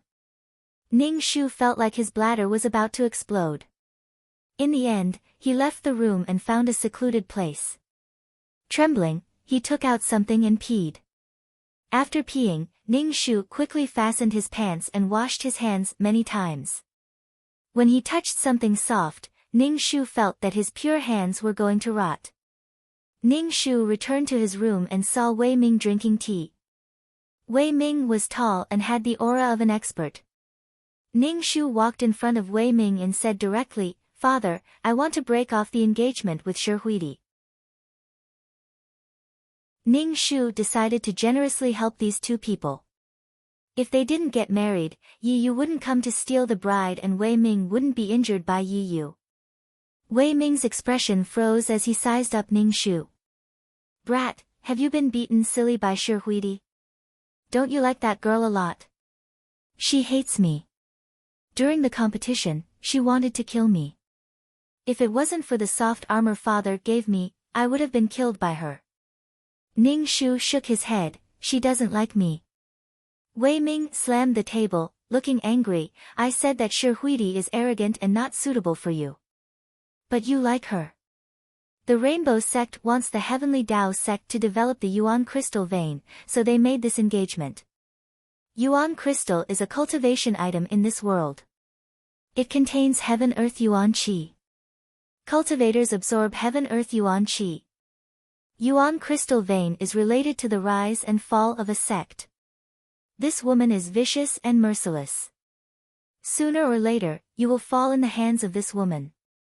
As he said this, Wei Ming glared at Ning Shu as if he expected better from her. "Don't mess around with the impure female disciples of the sect." "Ning Shu, then what about my engagement with Shi Huidi?" Ning Shu was concerned about whether he could break off the engagement. Fighting with the male lead for a woman, he was simply impatient to die. Wei Ming looked at Ning Shu seriously. "How can marriage be so trivial? If you want to break off the engagement, then break off the engagement." Ning Shu opened his eyes wide and asked Wei Ming, "What should I do? Anyway, I don't want to be beaten by that woman Shi Huidi. I'll go talk to the sect leader and see what the sect leader has to say." Wei Ming sighed. "When you have nothing to do, you should cultivate more. Shi Huidi doesn't like you because you are useless. A man is despised by a woman, you don't feel embarrassed." "Okay, Dad. My chest hurts. Do you still have medicine?" Saying that his chest hurt to a man, this feeling was really good. When Wei Ming heard that his son's chest hurt, he directly pulled open Ning Shu's clothes. Ning Shu jumped in fright and hurriedly covered his chest, shouting, "What are you doing? Why are you covering your chest like a woman?" "Dad, let me see what's wrong with your chest," Wei Ming said unhappily. Ning Shu, damn, he felt like his three views were being challenged. Ning Shu put down his hand and looked down to see a clear palm print on his chest. No wonder his chest hurts so much. Wei Ming's expression was ugly as he coldly said, "Shi Huidi is really ruthless. Useless thing, every time I see this woman, my legs go soft." Wei Ming gave Ning Shu a bottle of pills. Ning Shu took the bottle and pitifully said to Wei Ming, "Dad, I don't want to be beaten to death by Shi Huidi. You must break off the engagement for your son." Ning Shu's eyes were red and he almost cried. The original owner acted like a spoiled child in front of his father like this. "How did I give birth to a thing like you? It's all because I spoiled you too much. From tomorrow onwards, you are not allowed to take a single step out of your room. Only when you become a spirit master can you come out. When that time comes, Dad will get you a contract beast." Ning Shu made an "oh" sound. In this world, there were many spirit beasts and even mythical beasts. With a contracted spirit beast, one's battle strength would be even stronger. For example, the male lead, Yi Yu, had a mythical beast. It was very powerful, but Yi Yu was very low-key. Usually, he would let the mythical beast disguise itself as a trash spirit beast so that it could pretend to be a pig to eat the tiger. "Dad, don't forget about the engagement," Ning Shu shouted at Wei Ming's back. Wei Ming's strength was very strong.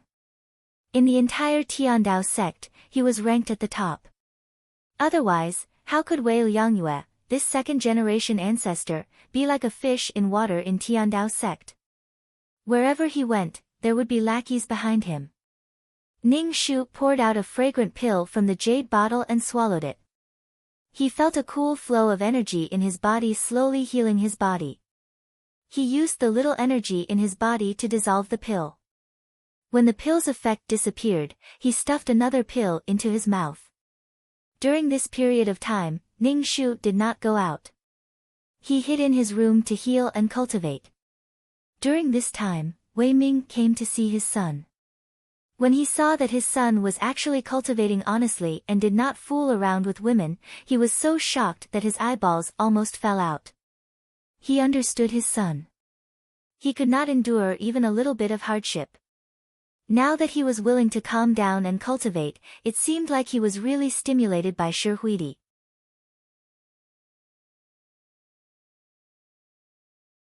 Chapter 259. Ning Shu really felt that this body's aptitude wasn't that good. Even after cultivating for a long time and receiving the crystals from Wei Ming, he still hadn't broken through to Spirit Master. Spirit Apostle, Spirit Master, Spirit Overlord. There were many more levels above that, but the original owner was just a beginner Spirit Apostle. He was so low that he actually dared to compete with Shihuidi, who was a few levels higher than him. He was really looking for trouble. Could it be that he wanted to get closer to the goddess? It was too boring to stay in the room, so Ning Shu decided to go out for a walk. As soon as he went out, there were people greeting him and asking him if his injuries were better. Ning Shu looked at these people with disdain and ridicule, all kinds of envy, jealousy, and hatred. However, his words were very sincere. These people all knew that Wei Liangyue was generous and wanted to curry favor with him to get cultivation resources from him. Ning Shu felt that the original owner was quite pitiful. Only strength, great strength, could make others respect him. Even though the original owner was like a child that spread wealth in the Tiandao sect, he didn't make any true friends. Instead, others treated him like a fool. Also, because of Wei Ming, many people wanted to curry favor with him. It could be said that Wei Liangyue was living in a fake world. With Wei Ming's death, Wei Liangyue fell into the cruel reality. Along the way, he met female disciples. Some of them looked at Ning Shu with extreme disgust, while others looked at Ning Shu flirtatiously. They lifted their skirts to reveal their slender white thighs. They were just short of directly saying to Ning Shu, "Handsome, do you want to date?" Ning Shu's mood was very complicated. One day, he would be seduced by a woman. After wandering around, Ning Shu still felt that he should go back and cultivate. Facing all kinds of gazes, Ning Shu felt very stifled. Sitting on the bed, Ning Shu looked at the crystals in his hand. These crystals were a kind of transparent stone that contained impurities. They contained heaven-earth yuan qi that could be directly absorbed by people. Ning Shu suddenly thought of 2333's excessive energy consumption. This kind of heaven-earth yuan qi was also a kind of energy. He didn't know if it would be useful to 2333. 2333 system, sir, can you see if this crystal's energy is useful to you? Ning Shu called out in his heart. The energy level is too low. Thank you for your kindness. 2333 said directly. His disdain was obvious. Ning Shu, fuck. He felt as if he was asking to be humiliated. If he had known earlier, he wouldn't have asked. Ning Shu, moi, if there is a suitable energy source, I will let you know, 2333 quickly said. Ning Shu absorbed the yuan qi from the crystal. After a long time, Ning Shu finally broke through the barrier of a spirit master and became a weak spirit master. The current Ning Shu could only be considered a beginner in cultivation. The yuan qi in his body would disappear after releasing a big move. After breaking through to Spirit Master, Ning Shu continued to cultivate. Wei Ming couldn't protect her all the time. If she was too weak, she could be killed in an instant if she wasn't careful. Then, her mission would fail. Wei Ming came over and saw that his son had finally become a spirit master. He was comforted and released a spirit beast from the spirit beast bag. Ning Shu said, "This will be your contract beast from now on." Ning Shu looked at the large eagle that was almost as tall as a person. It had a sharp beak and a pair of sharp eyes looking at Ning Shu. She didn't know if it was an illusion, but Ning Shu felt that the bird looked at her with disdain. Being disdained by others was one thing, but being disdained by a bird was another. "Dad, this is my contract beast." Ning Shu pointed at the large eagle. The image of the one-armed hero Yang Guo cuddling with the large eagle appeared in her mind. She didn't want a large eagle. Wei Ming patted the large eagle's closed wings and said, "This is a flash-winged eagle. It has a trace of the ancient Kun Peng's bloodline and is very fast. If you encounter any danger, the flash-winged eagle can carry you and escape." It seemed that Old Man Wei also knew what kind of character his son was. The contract beasts he prepared were all used for escape. Cold Moon, release your spiritual power and imprint it in the flash-winged eagle's consciousness, Old Man Wei said to Ning Shu as he helped Ning Shu control the flash-winged eagle that might resist. Ning Shu asked Old Man Wei with a confused face, "How do I do it?" She really didn't know how to contract a spirit beast. She had never experienced this kind of world before. Moreover, the original owner didn't have any knowledge in this area. Old Man Wei's old face suddenly darkened. "I told you not to mess around with women. You don't even know this kind of basic knowledge. If you embarrass yourself like this again in the future, don't say that you are my son. Concentrate and imprint your consciousness in the flash-winged eagle's consciousness." It was so abstract. Ning Shu was still a little confused, but she still focused her mind. Then, she thought about contracting this spirit beast. Then, a red dot and a white dot appeared in her consciousness. The two small balls of light resisted each other. Ning Shu controlled the white dot and merged it with the red dot with difficulty. She immediately felt that she had a connection with the flash-winged eagle and could do anything she wanted. It was as if she was ordering her arm. However, Ning Shu was exhausted.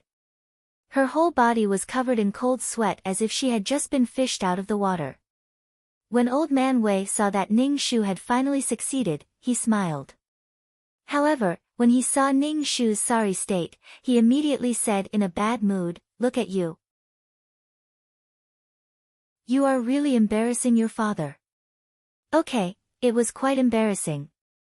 Keep this spirit beast bag. The flash-winged eagle is usually in this bag.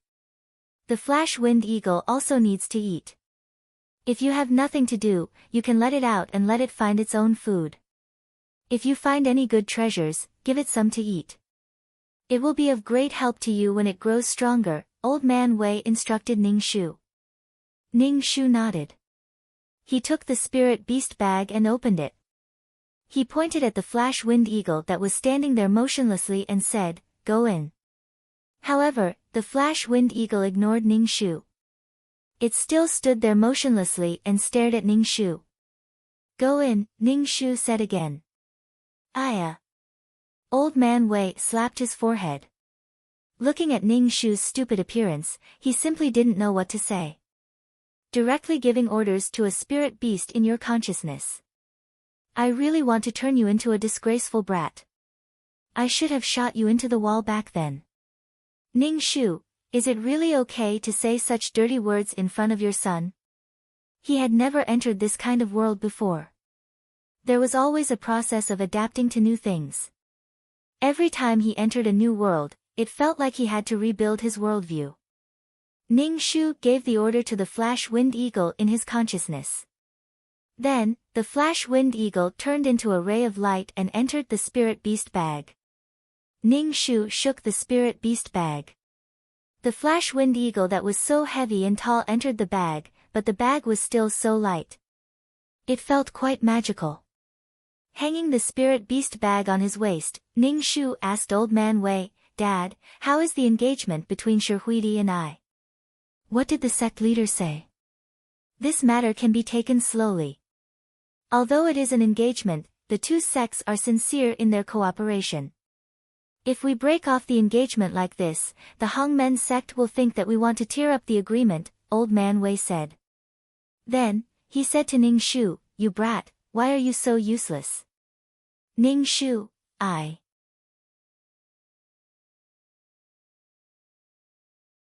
Chapter 260. When Ning Shu heard that this matter was hopeless, he immediately felt bad. He quickly asked Old Man Wei, "Can't we cancel the engagement?" "It's impossible to cancel the engagement for no reason. The Hongmen sect will definitely demand an explanation. Then our Tiandao sect will be at a disadvantage. It will be very difficult for us to cooperate," Wei Ming said. He was an elder of the Tiandao sect and had to consider the interests of the Tiandao sect. However, when he thought of his only son being beaten up by his fiancée, he couldn't help but feel angry. Shi Huidi was beautiful and talented. She was proud and arrogant. Even if Old Man Wei lied with his eyes wide open, he couldn't boast that his son was a top expert. Well, Ning Shu also knew that canceling the engagement was a bit difficult. He immediately said indignantly, "The Hongmen sect is much weaker than our Tiandao sect. Why do we need to cooperate to dig the Yuan crystal vein? We can dig it ourselves. Your table manners are too ugly. You won't go far." Old Man Wei patted Ning Shu's shoulder, causing half of Ning Shu's body to tilt. "Your father will deal with this matter. I can't let Shi Huidi bully you like this. Useless thing. You were beaten up by a woman and you still need me to step in. The 18 generations of Wei clan's ancestors have all been lost by you." Ning Shu's expression didn't change as he listened to Old Man Wei's words. He only said, "I will definitely work hard and not lose face for you. In any case, it's impossible between me and Shi Huidi. My talent isn't very good. Shi Huidi is walking in front of me. Sooner or later, I will be left behind by her." Old Man Wei nodded his head in relief and then left. He left Ning Shu a lot of yuan crystals and told Ning Shu to work hard in his cultivation. Ning Shu began a life of cultivation that didn't leave the house. The only thing that was more distressing was going to the toilet. Every time, he couldn't hold it in. His bladder was about to burst. Although there was a psychological barrier, at least he didn't have his period. But after so many years of having her period disappear just like that, she always felt like she owed something in her heart. It was painful when her period came, but when it didn't, she kept thinking about it. She was so cheap. Ning Shu was too lazy to complain about the original owner's aptitude. Even if she cultivated non-stop all day long, her progress was still very slow.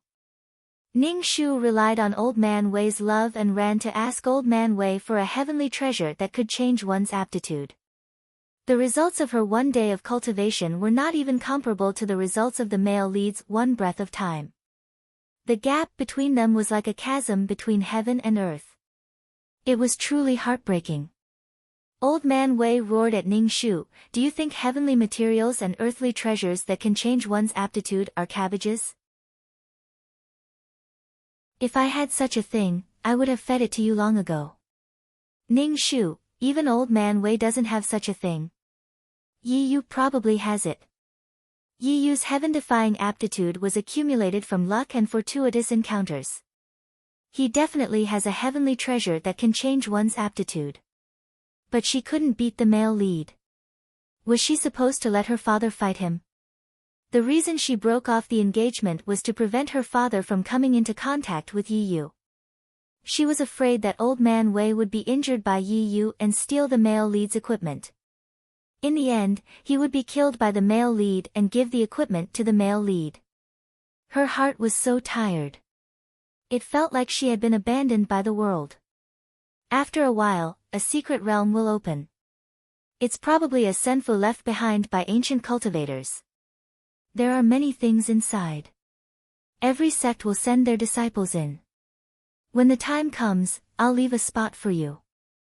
Go in and see if you're lucky enough to bump into a spirit herb that can change one's aptitude. Bump into it?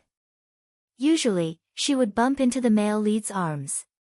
How could she bump into a cannon fodder? Am I going alone? Ning Shu looked expectantly at Old Man Wei with dark circles under her eyes. Old man, will you come with me? You won't be able to enter if your cultivation is too high. Old Man Wei rolled his eyes at Ning Shu. Don't worry. Other than the other disciples in Tiandao sect, I'll let the others take care of you.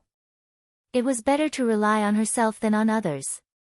What's more, if she encountered any treasures in the secret realm, not only would they protect her, they might even kill their fellow sect members. Cultivation was unscrupulous. Plundering the heavens and earth to replenish oneself. But Ning Shu still had to go. Cultivation was about not advancing or falling behind. One had to be strong enough to survive and complete the mission. Old man, does this senfa not have an owner? Ning Shu asked. No. All these years, no one has taken this senfu. Every sect has treated this senfu as a training ground for their disciples.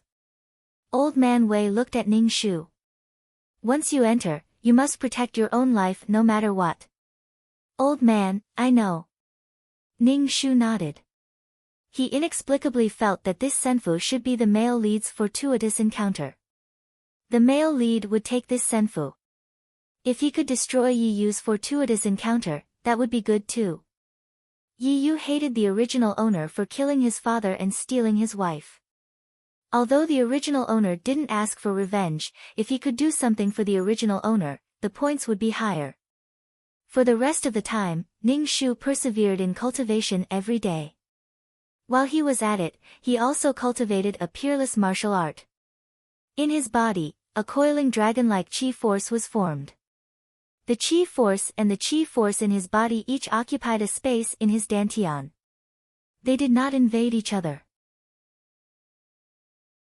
This made Ning Shu feel that the chi force and the chi force were like spiritual chi.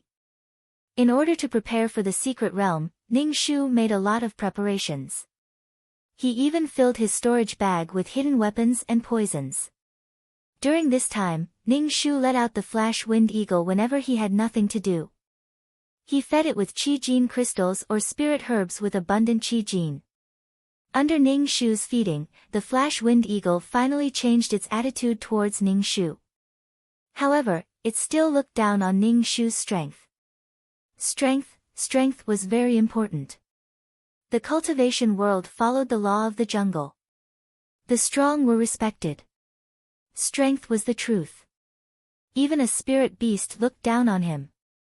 When he reached the secret realm, he must find a heavenly treasure that could change his aptitude. Otherwise, he wouldn't be able to escape the plot. Although his aptitude was poor, Ning Shu still cultivated day and night.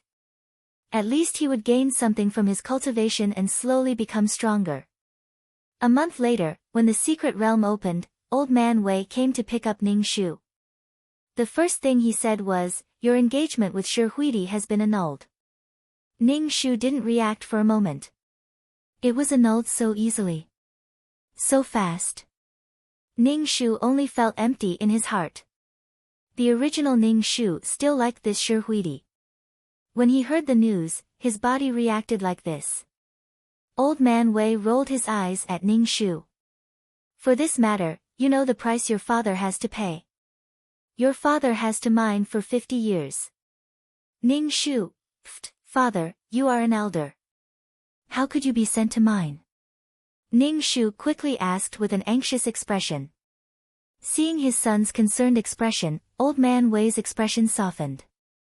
He said, your father gave a set of cultivation methods to the Rainbow Sect. He also has to guard the Qi Jin crystal vein for 50 years.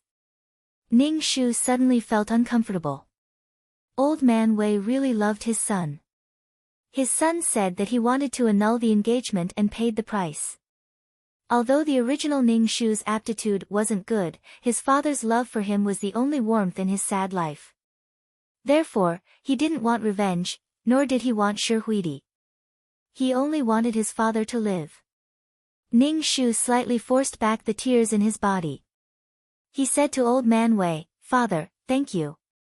You're tuning in to the Blissful Bookshelf YouTube channel.